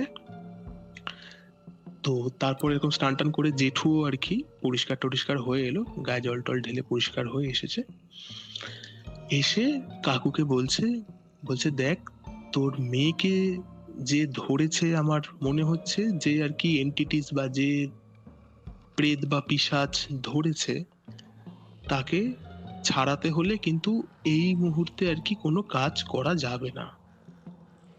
কাজ করা যাবে না ইন দ্য সেন্স এটা বোঝাতে চাইছে যে সূর্য ডুবতে হবে, তার আগে আমি কিছু করতে পারবো না, আমার তার বেশি ক্ষমতা নেই, আমি যেটা জানি সেটা হচ্ছে সূর্য ডোবার পরে আমি শুরু করতে পারবো, কিন্তু ওই কাজ করার জন্য আমার কিছু কিছু উপকরণ লাগবে, কয়েকটা জিনিস আমার লাগবে। তো বলছে হ্যাঁ তুমি বলো আর কি কি আনতে হবে। তো সে না এরকম একটা খাতার পেজ ছিঁড়ে পৃষ্ঠা ছিঁড়ে 5-7টা জিনিস এরকম লিখে দিয়েছে, লিখে কাকুকে দিয়ে বললো দশকর্মার দোকানে চলে যা, আর তোর মেয়ে এখানেই থাকবে, আর তোরাও এখানে থাক, তোদেরও দরকার হতে পারে কিছু কিছু সময়, ধরতে টরতে হতে পারে। তো কাকু হচ্ছে আমার বন্ধুটাকে এবং আমাকে বললো তোর একটা কাজ কর, আমি এখানে থাকছি, কারণ কোনো একটা কাউকে একটা থাকতে হবে, বড় কোনো পুরুষ মানুষকে, তোরা এইগুলো দশকর্মার দোকান থেকে কিনে নিয়ে আয়। তো ঠিক আছে, আমরা আর কি যাব। তো লিস্ট ওরকম নিয়ে আমরা, আমার বন্ধু সাইকেল, ওর বাড়ি থেকে সাইকেল বের করেছি, আমি পেছনের দিকে বসেছি কেরিয়ারে, ও সাইকেল চালিয়ে যাচ্ছে দশকর্মার দোকান থেকে জিনিসপত্রগুলো কিনতে যাব। তার আগে না লিস্টটা দেখছি, মানে কাকুটার হাতের লেখাটা না অদ্ভুত, মানে জেঠুটার হাতের লেখাটা, মানে কি যে এক্স্যাক্টলি লিখেছে না বুঝতে পারছি না আমরা দেখে। আচ্ছা, সম্ভবত কিছু কাঠ, কিছু গুঁড়ো, এরকম টাইপের আর কি আন্দাজ করে করে এ করছি। তো দশকর্মার দোকানে গেছি, লিস্ট দেখাতে দেখলাম দশকর্মার লোকটা আর কি বুঝে গেল, মানে সে ডক্টরের প্রেসক্রিপশনের মতন, ওষুধের দোকানের লোক ছাড়া হাতের লেখা কেউ বোঝে না, এরকম একটা বিষয়। যাই হোক, তো সে দিল, আর সাথে দেখলাম এরকম একটা গাঁটি বেল কাঠ, এরকম দেখবে ছোট ছোট টুকরো করে বিক্রি হয়, ওরকম বেল কাঠ দিয়েছে। বেল কাঠটা চিনতে পারছি, আর বাকি জিনিসপত্রগুলোকে না এরকম ঠোঙা বা কাগজের মধ্যে করে মুড়ে মুড়ে দিয়েছে, সেগুলো আর খোলাখুলি কিছু করিনি। তো হিসেব করে মিলিয়ে দেখলাম যে হ্যাঁ 5-7টা জিনিস যে কটা বলেছে সে কটাই আর কি প্যাকেট রয়েছে। তো আমরা ওখান থেকে নিয়ে মোটামুটি চলে এসেছি। এবার এইগুলো করতে করতে ধরো আরো খানিকটা সময় লেগে গেছে, 1 ঘন্টা মতন লেগে গেছে দশকর্মার দোকানে যাওয়া, কেনা, আসা। ততক্ষণে কিন্তু সূর্য আর কি ডুববে ডুববে আর কি, খুবই ডুবে যাচ্ছে এরকম একটা অবস্থা। ভালো কথা, তো এসে এরকম দিলাম। এসে যখন আমরা ঢুকেছি ওই ওই জায়গাটাতে, ততক্ষণে কিন্তু ওই জায়গাটা অন্ধকার হয়ে গেছে তুলনামূলক, বাঁশ বাগান টাগান গুলো একেবারেই।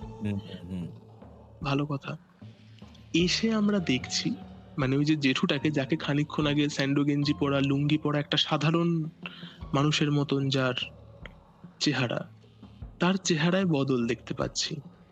সে না একটা কিরকম পোশাক পরেছে বলতো, মানে হাঁটু অবধি একটা ওই যে চকচকে টাইপের না ধুতি পরেছে, যেটা একটু খুব ডার্ক টাইপের কালার, মানে কিরকম বলবো, মেরুন টাইপের কালার আর কি, মানে কালোও নয় লালও নয়, মেরুন টাইপের একটা কালার।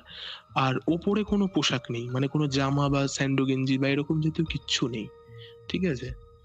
তো এরকম আর কি সব জিনিসপত্র দিলাম, উনি মিলিয়ে মিলিয়ে দেখলো।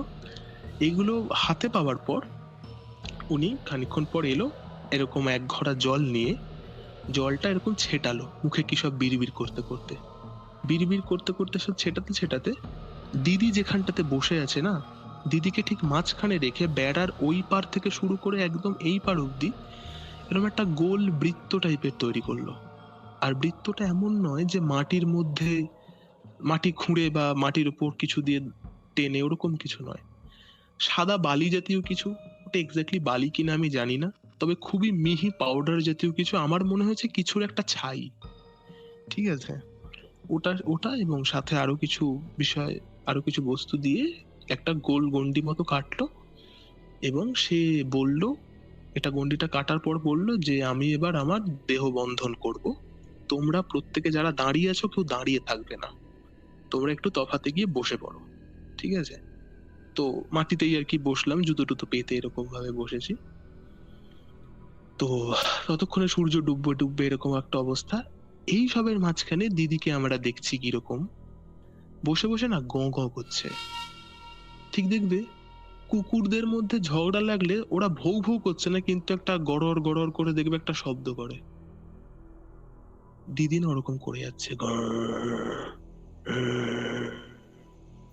মানে একটা গ্রাউলিং সাউন্ড যেটা হয় আর কি। এরকম একটা গ্রাউলিং চলছে, মানে খুবই চাপা একটা শব্দে আর কি, মানে মনে হচ্ছে একটা মোটর চলছে, যে কোনো সময় সামান্য একটু স্পার্ক ঘটলেই মোটরটা ব্লাস্ট করতে কিন্তু দুবারও ভাববে না, এরকম একটা বিষয় চলছে। এইবার চারিদিক কিন্তু অন্ধকার হয়ে গেছে ততক্ষণে, ঠিক আছে। আর এটা মোটামুটি ধরো না আজ থেকে তো 5-6 বছর আগের তো কথা। সেই সময় কি বলতো, মানে এখন যেমন সবার হাতেই স্মার্টফোন, তখন কিন্তু ওই স্মার্টফোন সবার হাতে ছিল না, যারা একটু ইয়াং তাদের হাতে স্মার্টফোন, আর বাকি মানুষদের হাতে না ওই যে কিপ্যাড ওয়ালা স্যামসাং বা নোকিয়ার ফোন, যেগুলোর মাথায় ছোট্ট ছোট্ট টর্চ থাকতো। ওই টর্চ জেলে কাকু দেখছি টর্চটা জ্বালিয়ে রেখেছে।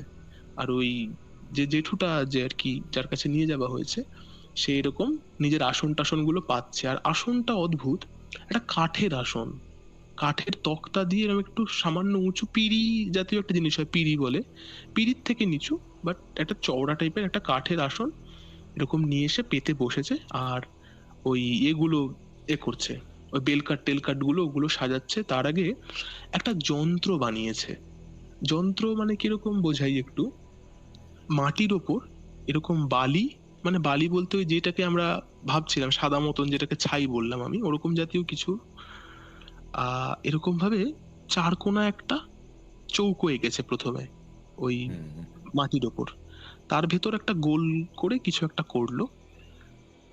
ওই জিনিসটার চার কোনায় চারটে পাতি লেবু রেখেছে, ঠিক আছে। আর পাতি লেবুগুলোর বাইরের দিকটা করে একটা করে প্রদীপ, মাটির প্রদীপ, ওগুলোকে তেল দেওয়া রয়েছে। আর দুপাশে দুটো সরা রেখেছে, মাটির সরা। আর ওই সরাগুলো কিন্তু আমরাই কিনে এনেছি আর কি দশকর্মার দোকান থেকে।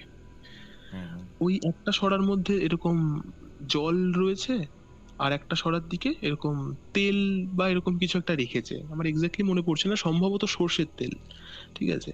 আর তার হাতে না এরকম একটা এরকম তামা বা কাঁসার একটা এরকম চ্যাপ্টা বাটি নিয়েছে। এই সবের মাঝখানে হঠাৎ করে দেখছি যে উনার আসনের পাশে উনি ঘর থেকে এরকম একটা কাপড়ের থলে টাইপের একটা নিয়ে এসে বসেছিল। ওটা থেকে কি বার করছে দেখলাম জানো, প্রথমে দেখলাম একটা কাপড়ে মোড়া এরকম লম্বা মতো কিছু একটা বার করলো। এবার আমরা অতটা ভাবিনি যে কি হতে পারে। কাপড়ের প্যাঁচটা খুলতে খুলতে দেখছি ওটা একটা হার। মানুষের হাতের হাড় যেরকম হয় বোন, ওই একটা হাড় বের করেছে। এইবার না মানে সিচুয়েশনটা একবার ভাবো, চারিদিকে ওরকম অন্ধকার, এখনো একটাও প্রদীপ জ্বলছে না বা কিছু জ্বলছে না, একমাত্র জ্বলছে হচ্ছে কাকুর হাতের ওই নোকিয়া ফোনের নিবে নিবে একটা টর্চ।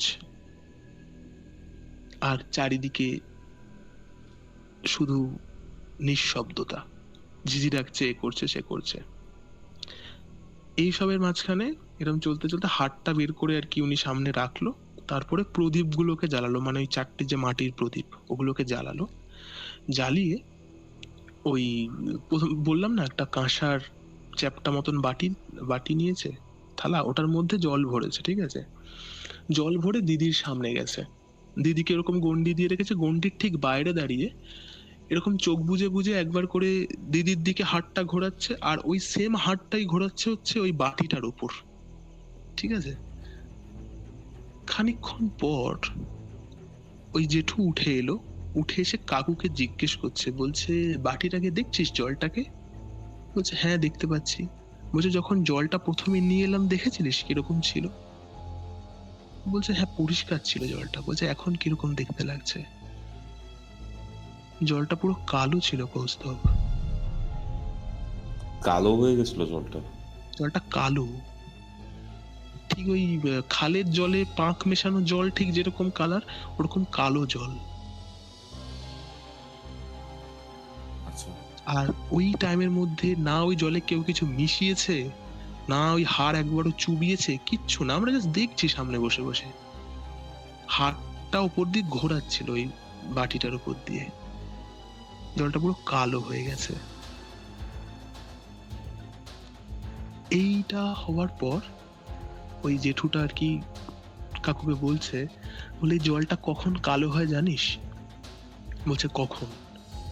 বলছে একটা অপবিত্র ভাবে মারা যাওয়া আত্মা বা একটা শরীর, মানে যে অপবিত্র ভাবে মরে যাওয়ার পর কাউকে ধরে, কাউকে ধরার পর যদি 11 দিনের বেশি স্টে করে তার শরীরে, 11 দিনের বেশি তাকে ধরে থাকে তার শরীরের মধ্যে, তখন এই জলের গাঢ়ত্ব মানে রঙের গাঢ়ত্বটা তখনই এরকম আর কি ডিপ বা ডার্ক টাইপের হয়ে যায়। বলছে এই জলটা এতটা কালো মানে এটাই বোঝাচ্ছে যে এর ঘনত্ব এর মধ্যে অনেকটা বিস্তার করে ফেলেছে। বলছে এটা যদি 11 দিন বা 7-8 দিন মতন হতো, বা মোট কথা 11 দিনের কম হতো, তাহলে এতটা কালো হতো না জলটা। বাটিটার তলা দেখা যাচ্ছে না কৌস্তব। আর কি বলতো, বাটিটা বলছে না চ্যাপ্টা বাটি, আমি তোমাকে সহজভাবে বোঝাচ্ছি। পুজোর সময় হাতে নিয়ে কাসর বাজায় দেখেছো তো একটা ডান্ডা দিয়ে? একটা কাসর যতটা আর কি থিকনেস হয়, মানে ওটাকে উল্টো করে দেখলে যতটা আর কি গভীর গভীর হয়, ততটা ওরকম একটা বাটি। কতটা জল থাকতে পারে ওরকম একটা বাটিতে? বাটিটার তলাটা দেখা যাচ্ছে না, পুরো কালো জলটা। বলছে এদিকে অন্তত কম করে হলেও এর মধ্যে এই যে আত্মাটা ঢুকে বসে আছে, অন্তত 20 দিনের কাছাকাছি, কম করে 20 দিন, তার থেকে বেশিও হতে পারে, ওর মধ্যে এ করে বসে রয়েছে। এই সবের মাঝখানে আমরা একটা অদ্ভুত জিনিস দেখছি। ওরকম বসে আছে, ওরকম জঙ্গল টাইপের জায়গা তো, মশা উড়ছে, বড় প্রচন্ড মশা উড়ছে। আর দিদি তো স্থির হয়ে বসে রয়েছে, দিদি তো নড়াচড়া করছে না। দিদির সারা শরীরে মশা, আর মশাগুলো না মানে রীতিমতো বোঝা যাচ্ছে যে রক্ত খেয়ে আর কি আর উড়তে পারছে না। কিন্তু ওই যে মশা কামড়াচ্ছে বা কিছু, তাতে কিন্তু দিদির কোনো ভ্রুক্ষেপও নেই। দিদি মাঝে মাঝে চেঁচিয়ে উঠছে। আর চেঁচিয়ে উঠছে ঠিক কিরকম বলতো, যে কাউকে তাড়াচ্ছে বা হাই হুই করছে সেরকম নয়, ঠিক এরকম, হ্যাঁ, হুম,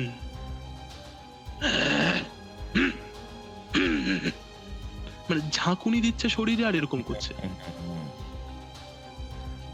মানে আমরা মশা তাড়াচ্ছি, কিন্তু দিদির মশা তাড়ানোর নিয়ে কোনো ভ্রুক্ষেপই নেই, এবং ওই কারণটার জন্যই বোঝা যাচ্ছে যে দিদি অ্যাকচুয়ালি মশা কামড়ানোর জন্য তার কোনোই যায় আসছে না বিষয়টা নিয়ে। তো এইসব দেখার পর আর কি, ওই কালো জলটা দেখার পর কাকু বলল যে তাহলে দাদা কি করব? বলছে আমি ব্যবস্থা করছি, কিন্তু সময় লাগবে একে সরাতে, এ কিন্তু একদম জাঁকিয়ে বসেছে আর কি এর মধ্যে। বলছে ঠিক আছে, শুরু করো। এইবার জেঠুটা আর কি আসনে বসলো, এবার না ওই এটা জ্বালাবে, কি বলে, ওই কুণ্ডটা আর কি জ্বালাবে, ওই যেখানে বেলকাঠ টেলকাঠ গুলো রয়েছে। দেখো নর্মালি আমরা সবসময় দেখি, ধরো কেউ যজ্ঞ করছে বা কিছু, পাট কাঠি দিয়ে মোমবাতি দিয়ে আগুনটা জ্বালায়। জেঠু কিন্তু সেটা করলো না। তুমি জটা মাংসি, গুগগুল এগুলো চেনো বা নাম শুনেছো? শুনেছি। এইগুলো না একটা এরকম ধুনুচি টাইপেরই বাটি, মানে ধুনুচি ঠিক নয়, এরকম একটা একটু ডিপ টাইপের সরা টাইপের একটা জিনিস, ওইগুলো দিয়েছে। ওটার মধ্যে ধুনো টুনো কিছু হয়তো দিয়েছে, আর কর্পূর টর্পূর দিয়ে ওটার মধ্যে আগুন জ্বালালো। ঠিক আছে, এবার আগুনটা জ্বালিয়ে ওটা একটু, ও কাকু জেঠুটা এরকম তার বুকের উচ্চতায় তুলে নিয়ে এলো বাঁ হাতে, আর ডান হাতে ওই ওটার উপর হাতটা ঘোরাতে ঘোরাতে কিছু একটা বিড়বিড় করলো। বিড়বিড় করে ওই সরা সমেত ওই বেলকাঠের ওই ওটার মধ্যে ঠেলে দিল আর কি, ওইটাতেই আগুনটা জ্বললো। এইবার সব একদম শুকনো কাঠ, আগুন জ্বলছে, আগুনটা নর্মালি জ্বলছে খুবই। আগুনটা যখন শুরু করে এইবার বেশ খানিকক্ষণ মন্ত্রপাঠ তন্ত্রপাঠ চলছে, শুরু হয়েছে 10-15 মিনিট, 15 মিনিট হবে না, 10 মিনিট হবে, 8-10 মিনিট হবে। দিদির ওইখান থেকে এইবার চেঁচামেচি শুরু হয়েছে। আর চেঁচামেচিটা শুরুই হলো হচ্ছে গালাগালি দিয়ে। ঠিক আছে, যে এই মানে এই ইয়ের ছেলে, তুই আমার কি করবি? ঠিক আছে, আর এই কণ্ঠস্বরটা সৌরভ, এই কণ্ঠস্বরটা কৌস্তব, মানে জাস্ট ভাবা যাচ্ছে না যে কণ্ঠস্বরটা দিদি কথা বলছে। গলার শিরাগুলো দেখছি এরকম ফুলে উঠেছে। ঠিক আছে, মেয়েটা ভালো করে 1-1.5 দিন হয়ে গেছে কিছু খায়নি, মানে জলও খায়নি সেভাবে। জল ফল দিয়ে ছুঁড়ে ফেলে দিচ্ছিল, হাত সরিয়ে দিচ্ছিল বাড়িতে যখন ছিল। তার কণ্ঠ থেকে ওরকম আওয়াজ বেরোচ্ছে। আর এই আগুনটা জ্বালানোর পর থেকে যখন দিদি চেঁচাতে শুরু করেছে, আমরা না ফিল করছি চারিদিকে একটা বিদঘুটে গন্ধ, পাঁকের গন্ধ নয়। তুমি কখনো মশা মারার ব্যাট দিয়ে মশা মেরেছো? ওই ইলেকট্রিক যে ব্যাট গুলো হয়, দেখবে মশা মারার পর না ওই একটা ধোঁয়া টাইপের উঠে, গন্ধটা নাকে গেছে কখনো? একটা গা বোলানো টাইপের একটা গন্ধ। ওই গন্ধটারই ধরো 3x, 3 গুণ একটা ওরকম একটা গন্ধ বেরোচ্ছে, না কোনো ধোঁয়া আছে না কিছু, ওরকম গন্ধ বেরোচ্ছে। আর দিদি ওখান থেকে চেঁচিয়ে যাচ্ছে, ইভেন চেঁচাতে চেঁচাতে শরীরটাকে এত ঝাঁকুনি দিচ্ছে না, মনে হচ্ছে ওই যে বাঁশটার সাথে ওকে বেঁধেছে ওই বাঁশটাও উপড়ে নিয়ে চলে আসবে এক্ষুনি। ঠিক আছে, আর ওর যদি সাধ্যের মধ্যে থাকে ওই বাঁশটা তুলে নিয়ে এসে ওই জেঠুর মাথায় একদম বসিয়ে জেঠুর মুন্ডুটাকে দু টুকরো করে দেবে, কিন্তু সেটা করতে পারছে না। ওরকম এবার জেঠুটাকে ওই যে যে জিনিসপত্রগুলো আমরা দশকর্মার দোকান থেকে এনে দিয়েছিলাম, গুঁড়ো টুড়ো এইসব এটা সেটা, জানি না অ্যাকচুয়ালি ওটা কি ছিল জিনিসগুলো, ওগুলোকে একটা এরকম থালার মধ্যে যেরকম ভাবে আমরা ঠাকুরকে নৈবেদ্য সাজাই, ওরকম ভাবে নৈবেদ্যের মতন আর কি আলাদা আলাদা করে সাজিয়ে রেখেছে। কখনো এইটা তুলে দিচ্ছে, কখনো ওইটা তুলে দিচ্ছে। এই জিনিসটা না প্রায় আধ ঘন্টা চলছে, জেঠুর এই ক্রিয়া বিষয়বস্তুটা। তার মধ্যে দিদি কিন্তু চেঁচিয়েই যাচ্ছে, গালিগালাজ করে যাচ্ছে, মানে উস্কানিমূলক কথাবার্তা বলছে। যে বুঝতে পারছি। মানে যদি বাপের বেটা হোস আমাকে ছেড়ে দেখা, দেখবো তোর কত ক্ষমতা। বাপের বেটার সাথে একটা গালি দিয়ে এর বেটা, এর ছেলে, এরকম একটা বিষয়বস্তু চলছে, এবং কণ্ঠস্বরটা পুরোপুরি বদলে গেছে। এখন এখন আর ওই দিদির কোনো টাচই নেই, বুঝতে পারছি। পুরোপুরি বিষয়টা চলছে। কিন্তু জেঠুটার মানে দৃঢ়তাটা এতটা সুন্দর, উনি কিন্তু ভ্রুক্ষেপই করছে না বিষয়টার দিকে।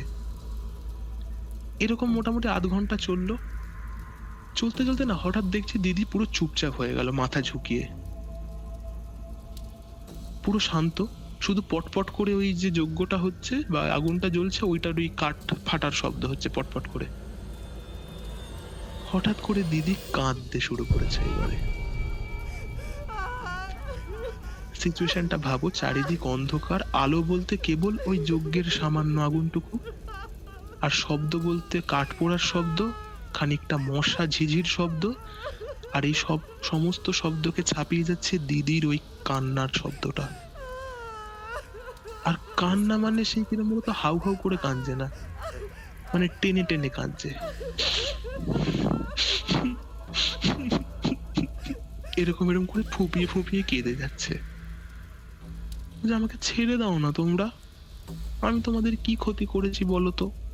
মানে এইক্ষুনি যে মানুষটা এত গালিগালাজ করছিল, পুরো একদম পার্সোনালিটিটাই চেঞ্জ হয়ে গেছে তার। কি ক্ষতি করেছি তোমাদের? আমি কি তোমাদের খাবার কেড়ে নিয়েছি? নিইনি তো, তাই না? কেন এরকম করছো আমাদের সাথে, মানে কেন এরকম করছো আমার সাথে? ছেড়ে দাও না আমাকে, এরকম বেঁধে রেখে কষ্ট দিচ্ছ। কিন্তু ওর যে কথা বলার যে ল্যাঙ্গুয়েজটা, ওইটা কিন্তু মানে তুলি দিন যেরকম ল্যাঙ্গুয়েজ আর কি, যেরকম অ্যাকসেন্টে কথা বলে সেরকম কিন্তু নয়, একটু অন্য টাইপের। মানে কি করে বোঝাই, মানে ধরো এটা শুনতে হয়তো খারাপ লাগবে, তবে সত্য, অশিক্ষিতরা যেরকম ভাবে অনেক সময় কথা বলে না, অনেকটা ওরকম ধরনের কথাবার্তার ধরন। কোনো কোনো কথায় দেখছি উচ্চারণে স স করছে, এরকম একটা বিষয় চলছে। এটাও মোটামুটি চললো 5-7 মিনিট। কেউ মানে কেউ ওর দিকে যাচ্ছে না, আর ওই জেঠু কিন্তু নিজের মতন চালিয়ে যাচ্ছে বিষয়টা। এরকম করতে করতে আবার কণ্ঠ বদলে গেছে। এত কাঁদলাম তবুও ছাড়লে না, এইবার দেখো কি করি, বলে এইবার গালাগালি আর চেঁচামেচি কাকে বলে, মানে শরীরে মানে ঝটকা দিচ্ছে। মানে 440 ভোল্টের যদি কেউ কারেন্ট শক দেয় না কোনো একটা মানুষকে, সে যেরকম ভাবে আর কি লাফাবে, কিংবা ওই যে বলে না মানে কাটা ছাগলের মতো লাফানো, সেরকম শুরু করেছে। এইসবের মাঝখানে জেঠু কিচ্ছু করেনি। খানিকটা সময় ওর নিজের কাজ মোটামুটি চললো, 40-45 মিনিট ধরে আর কি চোখ বুজে বিড়বিড় বিড়বিড় বিড়বিড় করে যাচ্ছে। করে গিয়ে তারপরে জেঠু উঠেছে, ঠিক আছে? উঠলো, উঠে ওই যে যে যজ্ঞ কুণ্ডটা যেটা বানিয়েছিল ওইটাকে প্রদক্ষিণ করলো 3 বার 3 বার। আর হাতে ওই যে বললাম না, একটা সরাতে তেল রেখেছিল আর একটা সরাতে এমনি জল রেখেছিল, ওই এক হাতে এই সরাটা আর এক হাতে ওই সরাটা, এরকম ভাবে 3 বার প্রদক্ষিণ করে প্রথমে সরাটা, যে তেলের সরাটা বাদিকে ছিল, ওইটাকে এবার ডান দিকে পাঠিয়ে দিল যজ্ঞকুণ্ডের।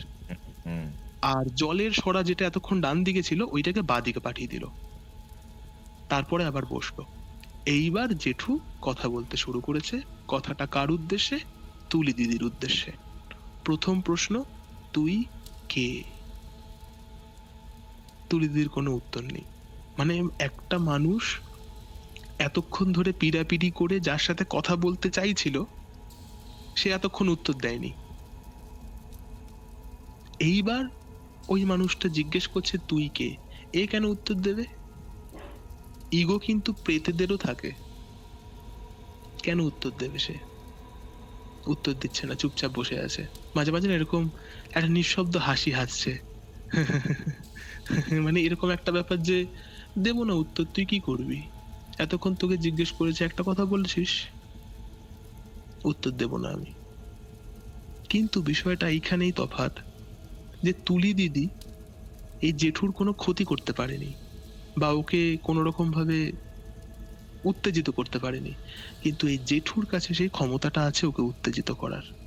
2-3 বার জিজ্ঞেস করেছে, তুই কে, তুই কে? উত্তর যখন দিল না, ওই যে দশকর্মা জিনিসপত্রগুলো আমরা এনে দিয়েছিলাম ওই থালার মধ্যে, তো বললাম বেড়ে রেখেছিল, ওইখান থেকে এক চিমটি মতন কিছু একটা তুলে ওই এটার মধ্যে দিল, ওই আগুনটার মধ্যে। আগুনটা একটু ভস করে উঠলো, আর তুলে দিদি ওইখান থেকে লাফাচ্ছে, বলছি আমি কে, বলছি আমি কে। ঠিক আছে, হ্যাঁ বলছে, বল কে তুই, বল। আর কোনো উত্তর নেই, আবার চুপচাপ, আবার হাসছে। সিচুয়েশনটা না এইবার আমরা একটা জিনিস ফিল করছি, অটোমেটিক্যালি পুরো পরিবেশটা না ভারী হয়ে গেছে কিরকম একটা। হঠাৎ করে মনে হচ্ছে যেন মানে মাধ্যাকর্ষণের ওজন যেন আমাদের উপর প্রচন্ড বেশি। মানে হাত পা নাড়াতে গেলেও মনে হচ্ছে অনেকটা আর কি সময় লাগছে, কিরকম বুকের ভেতরটা কিরকম একটা ভারী হয়ে গেছে। বলছে তুই কে? কোনো উত্তর নেই। এইবার জেঠু রেগে যাচ্ছে, বুঝতে পারছি, বেশ কয়েকবার জিজ্ঞেস করার পর, যে সাধারণভাবে জিজ্ঞেস করে উত্তর পাওয়া যাচ্ছে না। বলবি না তো তুই কে, বলবি না তো, দেখ তবে কি করি বলে এরকম কিছু একটা তুলে ছুড়লো, কিন্তু আবার সামনের দিকে ছুড়লো, তবে এইবার আর অগ্নিকুণ্ডে ছোড়েনি, মানে যজ্ঞকুণ্ডে ছোড়েনি, ছুড়েছে দিদির দিকে। মানে সেই মনে হচ্ছে ওর গায়ে যেন খুব গরম বালি ছুড়ে মেরেছে। ঠিক আছে, বলছি বলছি, পুরো কণ্ঠটা এরকম অদ্ভুত টাইপের, বলছি বলছি আমি কে, আমি কে। তখন ও বলতে শুরু করেছে, বলছে ও মানে তুলি দিদির কথা বলছে, বলছে ও আমার সাথে এরকম কেন করলো, আমি কি ওর কোনো ক্ষতি করেছিলাম? তুলি দিদির মুখ থেকে কথাটা বেরোচ্ছে, কণ্ঠস্বর অদ্ভুত, এবং এইটাই কথা যে আমি কি ওর কোনো ক্ষতি করেছিলাম, ও আমার সাথে এটা কেন করলো। হুম হুম জেঠু জিজ্ঞেস করেছে, ও তোর সাথে কি করেছে, বল তোর, ও তোর সাথে কি করেছে। তুলি দিদি নিজের মুখে বলছে, বলছে ও কেন ওর মাসিকের রক্তমাখা কাপড় আমার গায়ে ছুঁড়ে মারলো। মানে এক্স্যাক্টলি এটাই প্রশ্ন, যে মানে মানে তুলি দিদি নাকি ওর নিজের মাসিকের কাপড় ওই প্রেত বা ওই আত্মাটার দিকে ছুঁড়ে মেরেছে। আচ্ছা আচ্ছা। এইবার জেঠু জিজ্ঞেস করছে যে তোর দিকে ছুঁড়ে মেরেছে মানে, ইয়ার কি মারছিস, মগের মূল্য পেয়েছিস না, যা বোঝাবি তাই বুঝে নেবো, সত্যি করে বল। এবার মানে বুঝতে পারছি, মানে জেঠুর কথাতে না ওকে উস্কে উস্কে আর কি ওর কথাগুলো বার করার একটা চলছে আর কি। হুম। বলছে তুই কোথায় থাকিস যে ও তোর গায়ে এরকম ছুঁড়ে মারবে? বলছে ওর বাড়ির পেছনে যে জঙ্গলটা, আমি ওইখানে ছিলাম। এটা কিন্তু মানে একদম পারফেক্ট কথা। তুলি দিদির শ্বশুর বাড়ির পেছনেই না একটা জঙ্গল আছে, মানে একদম একদম ওদের বাড়ি লাগোয়া টাইপের জঙ্গল। আর সেই জঙ্গল মানে কি, মানে হেভি ঘন কোনো জঙ্গল না, মানে অ্যাকচুয়ালি পতিত জমি আর কি। ঠিক আছে, আগাছা টাগাছা হয়ে রয়েছে এরকম একটা জিনিস। আর ঘরের আবর্জনা গুলো ওইখানেই ফেলে। কোনো একটা সময় ওটা একটা ডোবা ছিল, মানে বাড়ির আবর্জনা ফেলতে ফেলতে সেটা ভরাট হতে হতে হতে হতে আর কি এরকম একটা জায়গা হয়ে গিয়েছে। বলছে ও তোর গায়ে মাসিকের কাপড় ছুঁড়ে মেরেছে? বলছে হ্যাঁ, আমার গায়ে মাসিকের ওই রক্ত ভেজা কাপড় ফেলেছে। কেন ফেললো, কেন ফেলবে আমার গায়ে? বলছে ও মাগি আমাকে কি ভেবেছে, আমার গায়ে এরকম কাপড় ফেলবে, আমি ওকে কিছু বলবো না? বলছে তোকে কি দেখা যায় যে তুই ওরকম ভাবে, তোকে দেখেও কি কারুর গায়ে ফেলবে তোর গায়ে ওরকম ভাবে? তুই কি ওকে, মানে ও কি তোকে দেখতে পেয়েছিল? ও তো ভুল করে করেছে। ওসব জানি না, আমি ছাড়বো না ওকে, অনেক দিন থেকে ঘুরছি, কাউকে পাইনি, আজকে ওকে পেয়েছি, আমি ওকে আর ছাড়বো না। এভাবে বলছে পুরো? এরকম ভাবে বলতে শুরু করেছে। বলছে অনেক দিন ধরে কি খুঁজছি, কাউকে আমি পাচ্ছি না, ওকে পেয়েছি। এইবার এখানে কয়েকটা জিনিস না লিঙ্ক গুলো আমাদের মেলাতে হয়। যখন কেউ নববিবাহিত হয়, সবে সবে যখন বিয়ে হয় না, তাদের বলে 1 বছর গায়ে হলুদের গন্ধ থাকে, মানে ছেলে বা মেয়ে এরকম নির্বিশেষে তাদের না বেশ কিছু জিনিস বারণ থাকে। দুপুর বেলায় বা শনি মঙ্গলবার চুল ছেড়ে বাড়ির বাইরে না যাওয়া, বা রাতের বেলা করে মাছ টাছ না নিয়ে আসা, এরকম অনেক কিছু বারণ থাকে। মানে একটা বছর খুব চান্সেস থাকে কোনো একটা কেউ কিছু হাওয়া বাতাস লাগা বা এরকম জাতীয় জিনিস কিন্তু ধরতে পারে। তো এইটা হয়েছে এরকম ফেলেছে হয়তো সন্ধ্যের দিকটা করে, মানে পেছনে জঙ্গলে এতদিন ফেলেছে, বা কেউ হয়তো বাড়ির কেউই বলেছে যে তোমার ন্যাপকিন মানে স্যানিটারি প্যাড ট্যাড গুলো ইউজ হলে ওই জঙ্গলে ফেলে দেবে, অসুবিধা নেই, ওই দিকটাতে আমরা ফেলি কাগজে টাগজে মুড়ে বা যাই হোক করে। আর এইরকম নাকি ওরকম ফেলেছে, আর ওর গায়ে গিয়ে পড়েছে আর সন্ধ্যাবেলার দিকে। বলছে তুই ওকে কখন ধরেছিস? বলছো কি আমি দুপুরবেলা ধরেছি। বলছে দুপুরবেলা কখন, কোথা থেকে ধরেছিস? বলছে ও স্নান করে উঠে কাপড় মেলছিল, খোলা চুলে ছিল, আমি ওকে তখন ধরেছি। এরকম ভাই বলছে কথাগুলো। বলছে ওকে তো তোকে ছেড়ে দিতে হবে, ও তো তোর কোনো ক্ষতি করেনি জেনে শুনে, তুই কেন ওকে ধরে রাখবি? বলছে না, আমি অনেক বেঁচে থাকতে অনেক কষ্ট পেয়েছি, মরে গিয়েও শান্তি পাচ্ছি না, খুব কষ্ট হয়। এবার এরকম কষ্ট হয় বলে এরকম আর কি একটা সিরিয়াল শুরু করে দিয়েছে ছোটখাটো। আমার খুব কষ্ট হয়, আমি কত খুঁজি, কত ঘুরে বেড়াই, সারা শরীর জ্বলে যায়, খুব কষ্ট। বলছে ওকে পেয়ে এখন আমার একটু ভালো লাগে, ওকে তো আমি নিয়েই যাব, ওকে তোরা তো বাঁচাতে পারবি না। ওর বাড়ির পেছনে যে রেল লাইনটা আছে, ওকে ওখানে নিয়ে গিয়ে আমি রেলে কাটা ফেলে মেরে ফেলবো। এবার জেঠু বলছে আচ্ছা। তুই কি ভাব, জেঠু বলছে তুই কি ভাবছিস তোকে আমি এগুলো করতে দেবো? বলছে তুই আটকাতে পারবি না, তোর অত ক্ষমতা নেই। বলে দেখবি কি করবো, এক্ষুনি দেখবি। বলে আবার এরকম ওই গুঁড়ো তুলে দিদির দিকে ছুঁড়েছে। এইখানে অদ্ভুত একটা বিষয় লক্ষ্য করেছি কৌস্তব। ওই যে বললাম না যে বেল কাঠগুলো জ্বালিয়ে এ করেছে, দেখো ওই 1 গিট্টি বেল কাঠ, ঠিক আছে, আমাদের পুরো দশকর্মার বিল বলছি তোমায় কত হয়েছিল, ম্যাক্স টু ম্যাক্স 60 থেকে 70 টাকা বিল হয়েছে, ঠিক আছে, ওই 5-7টা জিনিস যা লিস্টে ছিল। এইবার বেল কাঠ খুব বেশি কিন্তু ছিল না, খুব বেশি হলে কটা হবে, 8টা হবে, 8-10টা হবে, এরকম গাঁটটি বাঁধা বেল কাঠ। হুম হুম হুম। যখন প্রথম আধ ঘন্টা বা 40 মিনিট ধরে যজ্ঞটা চলেছে, মানে তখন তো আগুনটা জ্বলছিল, ততক্ষণে কিন্তু বেল কাঠের আর কি 80% অংশ পুড়ে গিয়েছে, মানে অধিকাংশটা তখনই পুড়ে গেছে। কিন্তু অদ্ভুত, তখন অত আগুন ছিল না, তখন আগুন উঠছে ধরো জেঠুর বুক অব্দি বা মাথা অব্দি। যখন এই একে অপরের সাথে কথোপকথন শুরু করেছে, তখন আমি দেখছি আগুন না একদম জেঠুর মাথাটা ছাড়িয়ে আরো ওপর দিকে করে উঠছে। এবার তুমি একটা জিনিস জানো কিনা আমি জানি না, আমি তবু বলে দিচ্ছি, যেই পুজো বা যেই ক্রিয়ার উদ্দেশ্যে কোনো হোম বা যজ্ঞ করা হয়, সেই ক্রিয়া যদি গাঢ়ত্ব পায়, মানে ভালো হয় জিনিসটা, তখন কিন্তু যজ্ঞের আগুন ওঠে, অনেক ওঠে। আর এইটা হচ্ছে একটা ইন্ডিকেশন, যজ্ঞের আগুন যত উঠবে পুজো বা ক্রিয়া তত বেশি ভালো হবে, ঠিক আছে।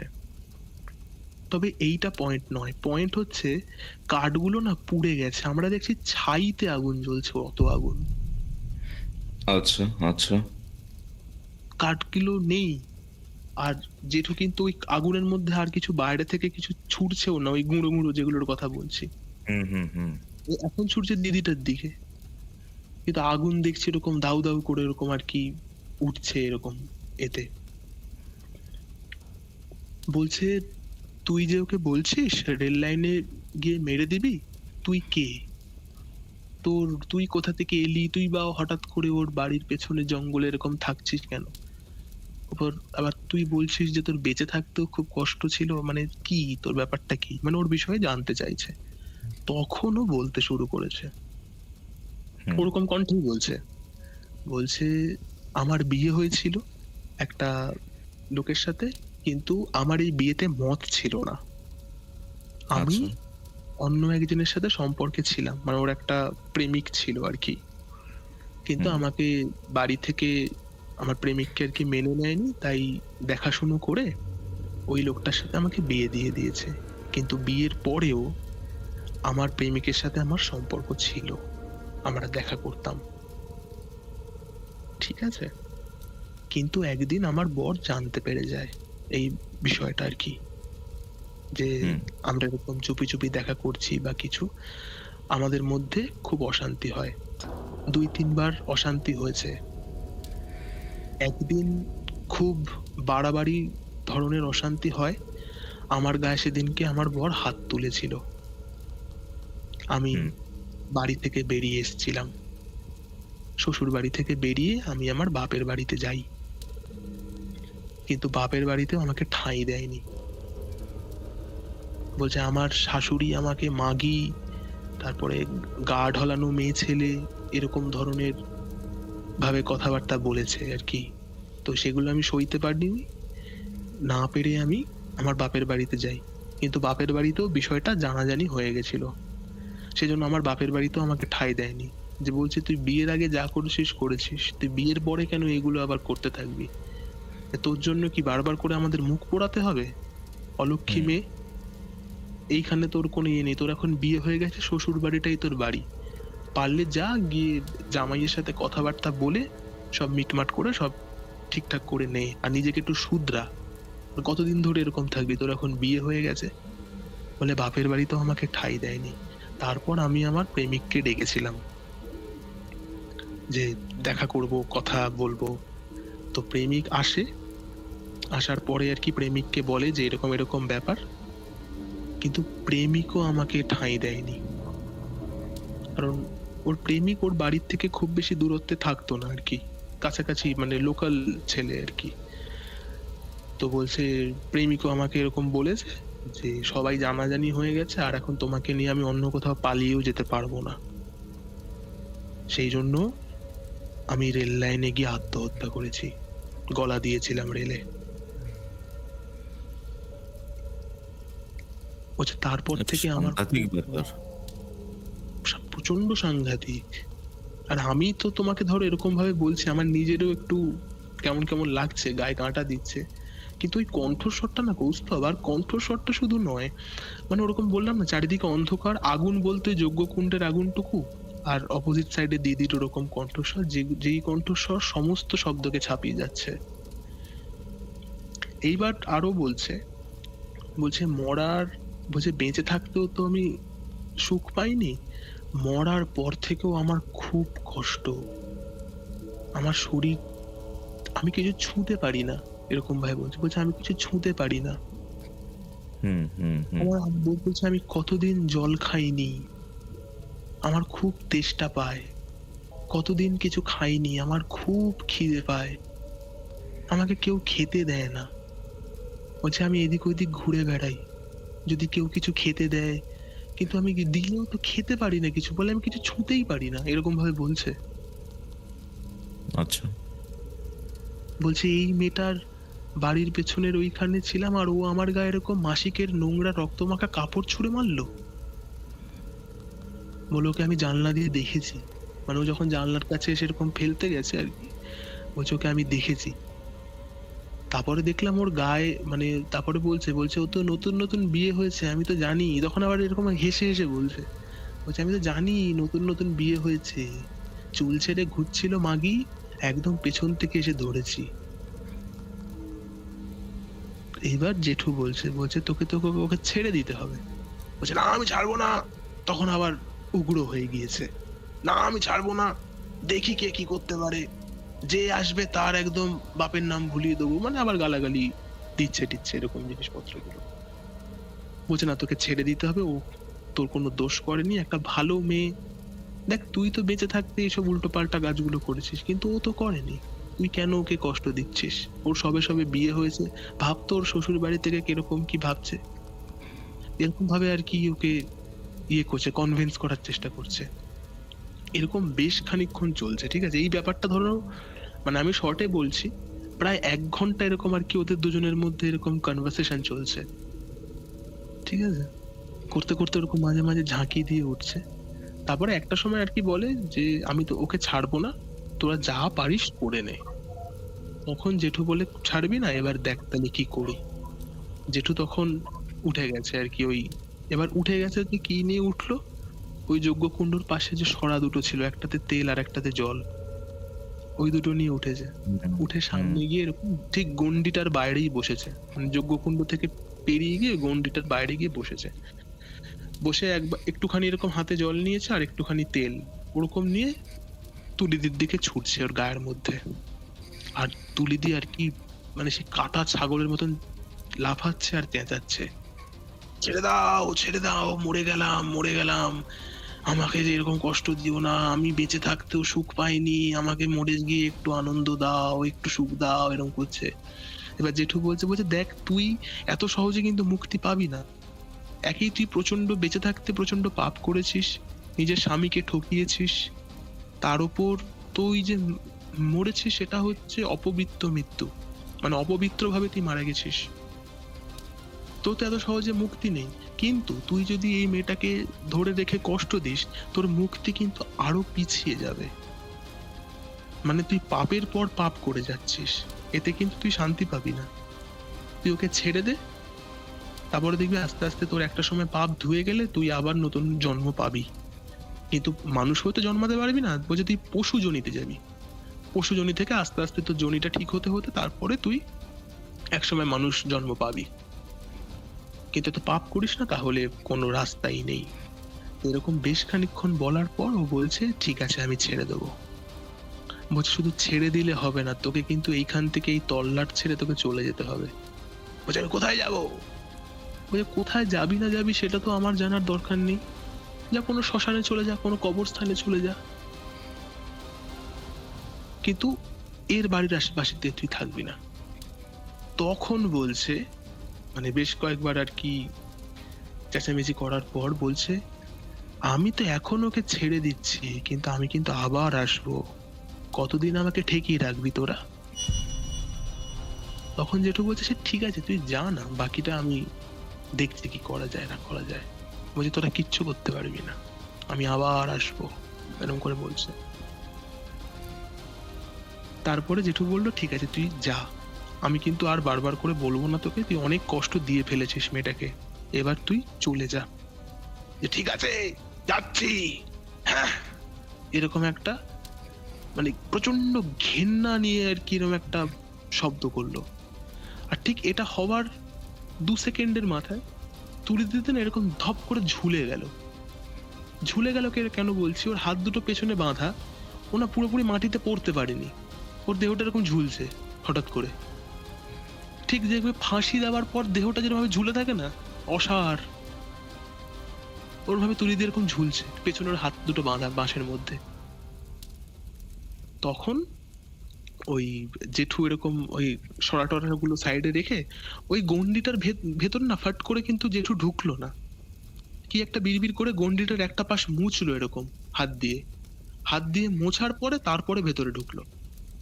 ঢুকে তারপরে ওই এটা খুললো, হাতের গামছাটা খুলে ওদের বললো যে কাকুকে বললো বলে তোরা একটু আয়, এসে একটু ধর ওকে। তো ওরা ধরে আর কি বসিয়ে টসিয়ে রাখলো আর কি এরকম ভাবে, বললো এখনই যাস না, ওকে আমি একটা কবচ বানিয়ে দেবো, নাহলে কিন্তু ও আবার আসবে, ঠিক আছে? ঠিক আছে, কবচটা ওই জেঠু কিন্তু ওই উঠোনে বসে বসেই অনেকক্ষণ ধরে ইয়ে করতে করতে একটা কবচ মতন বানালো। কবচটা কিরকম বলতো, একটা মাদুলি টাইপের, আর লাল সুতো দিয়ে এ করে দেখলাম ওটার ভেতরে মোম টোম দিয়ে ভালো করে মানে মুখটা আর কি আটকে দিল। আটকে দিয়ে বললো যে ওকে এখন স্নান করাতে হবে, স্নান না করিয়ে এই কবচ ওকে পরানো যাবে না। এইসব করতে করতে তখন কিন্তু প্রায় ধরে নাও না কটা বাজে, রাত্রি 8:30-9টা বাজে, ঠিক আছে? আর মানে ওই জেঠুটার বাড়িটা ঠিক এমন জায়গা না মনে, মানে পুরো আর কি বিচ্ছিন্ন হওয়া একটা অংশে বাড়িটা, চারিদিক থেকে লাইট নেই কিছু নেই, মানে ওরকম একটা এতে রয়েছে। তো দিদিকে স্নান টান করানোর পর হাতে ওইটা বেঁধে দিল, বেঁধে দিয়ে বলছে ও এখন একটু এরকম ঝিমিয়েই থাকবে, ওকে বাড়িতে নিয়ে গিয়ে শুইয়ে দিবি, ঠিক আছে? যদি পারিস একটু গরম দুধ খাওয়াবি, আর যদি না খায় কোনো অসুবিধে নেই, একটু ভালো করে ঘুমানোর পর দেখবি কালকে থেকে ও আবার স্বাভাবিক হয়ে যাবে। তো এই সব বলে টলে আর কি আমরা এলো। এবার জেঠুটা আর কি আমাদের পুরোটা ওই রাস্তা দিয়ে পুরো ছাড়তে ছাড়তে এসেছে, ছেড়ে যেখানে একটু রাস্তা স্ট্রিট লাইট টাইট গুলো রয়েছে ওই অতটা অব্দি ছেড়ে দিয়ে গেছে আমাদের, বলছে এইবার তোরা চলে যা, আর কোনো অসুবিধে নেই। তো ছেড়ে দেওয়ার পরে তুলি দিদি আর কি বাড়িতে চলে আসে। আর সেই দিনকে রাত্রেবেলা মানে আমার ঘুমোতে গিয়ে যেটা অবস্থা হয়েছে সেটা অবর্ণনীয় আর কি।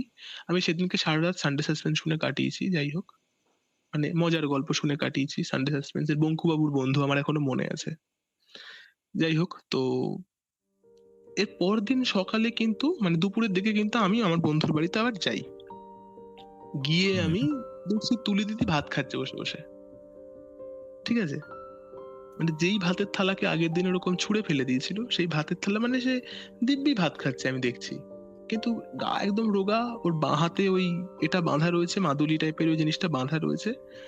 দেখছি বসে বসে মাছ ভাত খাচ্ছে। আমাকে দেখে বলছে, ভাই কখন মানে ভাই কেমন আছিস? এই জায়গাটাতে না আমার খটকাটা লেগেছে আরো। মানে ওর সাথে কি ও এই বাড়িতে আসার পর কি আমি প্রথম দেখা করলাম ওর সাথে যে আমাকে জিজ্ঞেস করছে ভাই কেমন আছিস? দুদিন তো হয়ে গিয়েছিল ওর বাড়িতে এসেছিল, ইভেন আমি আনতে গেছিলাম ওকে ওর ভাইয়ের সাথে। মানে ওর এখন সেন্সেস, ও আমাকে এরকম প্রথম দেখছে মানে এই বাড়িতে আসার পর, যে কি রে কেমন আছিস, আমাকে ভাই বলেই ডাকতো, যে ভাই কেমন আছিস। আছি, আমি মানে ভালো ওর আছি। কোনো স্মৃতি নেই আর। ওর কোনো ইয়েই নেই, ও জানেই না ওর সাথে কি হয়েছে এগুলো। মানে আমি আর আমার ওই বন্ধুটা যে ওকে আনতে গিয়েছি, পুরো রাস্তাটা এলাম বা এত শত জিনিসপত্র ওর আশেপাশে ছিলাম, ওইসব কিছু জানেই না। আমি বলছে ভাই কেমন আছিস? বলছে "এই তো আমি ভালো আছি।" আচ্ছা তুই কেমন আছিস? বলছে এই তো ভালো আছি, দাঁড়া খেয়ে উঠে কথা বলছি। হ্যাঁ তুই খেয়ে নে। এইবার এইসবের মাঝখানে মানে দিদি কিন্তু মোটামুটি এখানে তারপরও ছিল, 1 মাস মতো ছিল। জামাইবাবু যে সে আর কি এসেছিল, মানে 1 দিন 2 দিন পরেই আর কি এসেছিল। তা তো ওই নাইট ডিউটি থাকতো, তো নাইটে কাজ করতো, সকালবেলা এসে বাড়িতে রেস্ট নিত। তো ডে ডিউটি যখন আর কি শুরু হয়, ওদের দুপুরবেলা করে ডিউটি শুরু হতো। তো ডিউটিতে যাওয়ার আগে মানে জামাইবাবুর একটা বাইক ছিল। তো ওই বাইকে করে আর কি এই বাড়িতে একটু ঢু মেরে গিয়ে তারপরে আবার ডিউটিতে জয়েন করতো। জামাইবাবুকে প্রথমেই না এই কথাগুলো জানানো হয়নি যে দিদির এরকম হয়েছিল বা কিছু। বলা হয়েছিল যে হ্যাঁ মন খারাপ বা এরকম জাতীয় জিনিসপত্র হয়েছে। তো আর বুঝতেই তো পারো যে মেয়েদের একটু বিয়ে হলে একটু সাথে সাথে এরকম হয়। কিন্তু জামাইবাবুকে পরে কথাটা বলেছিল আলাদা করে, সঙ্গে সঙ্গে কিছু বলেনি। ইভেন যখন দিদি ছিল 1 মাস, তার মাঝখানে তোদের বাড়িতে বেশ কয়েকবার গেছে। তো হুম, দিদির কানে আর কি আলগা পাতলা গেছে কথা, ঠিক আছে, যে কিছু একটা ওর উপর দিয়ে ঝড়ঝাপটা গেছে বা, এবং ও নিজেও তো ফিল করছে যে আয়নার সামনে দাঁড়িয়ে যে ওর চেহারাটা হঠাৎ করে কেমন একটা রুগ্ন টাইপের ওরকম হয়ে গিয়েছে। তো এরকম বলছে বলছে আমার কি হয়েছিল রে, আমাদের এরকম জিজ্ঞেস করছে। বলছি, কোথায় কি হয়েছে? হ্যাঁ তো তো একটু শরীর টরীর খারাপ হয়েছিল, সেই জন্য তো এই চেহারাটা এরকম ভেঙে গেছে। বলে আমার শরীর খারাপ হলো, আমি কিছু জানলামই না। মানে কি সাংঘাতিক। এক্স্যাক্টলি। মেনলি এই যে ঘটনাটা ছিল না, মানে এই ঘটনাটার মধ্যে মানে এটা একটা ক্লাসিক পজেশনের কেস। এই যে মহিলা মারা গেল, যে জীবদ্দশাতেও এরকম কাজকর্ম করেছে, তারপর তার মধ্যে এতটাই জিঘাংসা যে মৃত্যুর পরেও আর কাউকে ছাড়তে চাইনি। যাই হোক, মানে আশা করছি এখন উনি ভালো আছেন। বডি পায়নি কোনো। আর তার মধ্যে আর একটা ছোট্ট কথা, লাস্ট দুটো একটা কথা বলি। দিদিকেও না পরে ব্যাপারটা নিয়ে আলগা পাতলা বোঝানো বলেছিল যে হুম। তুই না এরকম চুল টুল ছেড়ে যাবি না, আর হাতের তোর এই মাদুলিটা যাই হয়ে যাক খুলবি না এই কবজটা। এটা ওই যে তোর হাওয়া বাতাস লেগেছিল, শরীরটা খারাপ হয়েছে, এটা কিন্তু বেশ পরে বলেছে, মানে মোটামুটি 15-16 দিন পর আর কি, ব্যাপারটা অনেকটা থিতি যাওয়ার পর। ইভেন যখন দিদি যখন এই বাড়ি ছেড়ে এবার শ্বশুর বাড়িতে যাচ্ছে, ওর কিন্তু চেহারায় আবার মানে ইয়ে ফিরছে আর কি, দেখে বোঝা যাচ্ছে চেহারাটা ঠিকঠাক হচ্ছে, হাসি একদম হাসমুখ টাইপ, সুন্দরভাবে যাচ্ছে, সবাইকে বলে যাচ্ছে। যাওয়ার আগে কাকু কাকিমাকে প্রণাম টোনাম করে গেল, খানিকটা কাঁদলো, মানে আবার আর কি শ্বশুর বাড়ি চলে যাচ্ছে, যেরকম হয় মানে সবে সবে হলে হালকা পাতলা একটু কাঁদ। যাই হোক, থ্যাঙ্কস আদি এই ঘটনাটা শেয়ার করার জন্য। অ্যান্ড এই ঘটনার মধ্যে বেশ কিছু লেয়ার্স ছিল। ক্লাসিক একটা পজিশন যেটা জানা যায় বা বোঝা যায়, তোমাদের বজবজে হয়েছিল এটা। যাই হোক, ভালো থাকো, ঠিক আছে, অ্যান্ড টেক কেয়ার। ঘড়িতে বেলা 3টে। আপনারা শুনছেন কিউরিও ফাইটের ঘোস্টলি কল রেকর্ডিং। আপনাদের আজকের হরর ডোজ। এটাই ছিল আজকের ঘটনা। কিউরিও ফাইটের আজকের এই ঘটনাটি আপনাদের কেমন লাগলো এবং কিউরিও ফাইটের এই প্রেজেন্টেশন আপনাদের কেমন লাগছে? আমরা অডিওটাকে একটু রিঅ্যারেঞ্জ করছি যাতে আপনার লিসনিং এক্সপিরিয়েন্সটা, আপনার শোনার যে এক্সপিরিয়েন্স, সেটা যাতে একটু এনহ্যান্স হয়, একটু ভালো হয়। আমাদের এই নতুন পরিবর্তনগুলি আপনারা কিভাবে নিচ্ছেন, কেমন লাগছে আপনার, সেটা অনেস্টলি কমেন্ট করে জানান। ভিডিওটি ভালো লাগলে অবশ্যই লাইক করে শেয়ার করে দিন এবং আজকের এই এপিসোড আপনারা কোথা থেকে দেখছেন সেটা কিন্তু কমেন্ট করে জানাতে ভুলবেন না। তাহলে চলুন, দেখা হচ্ছে পরবর্তী একটি এপিসোডে। ততক্ষণ অবধি কিউরিও ফাইটের এরকম আরও 2টি এপিসোড দেখতে আপনার মোবাইল স্ক্রিনে আসা ডান দিকের এবং বাঁদিকের বক্সে ক্লিক করুন। এবং হ্যাঁ, আজকে রবিবারের আগে থার্সডে অর্থাৎ বৃহস্পতিবার দিন কিউরিও ফাইটে মারাত্মক একটি ঘটনা এসেছিল। আপনারা যদি সেটা দেখে না থাকেন তাহলে সেটিও আপনি সার্চ করে দেখতে পারেন। Curio Fight presents ghostly call recording, a horror audio documentary by Kaustav Kumar. এবার ভয় পাবে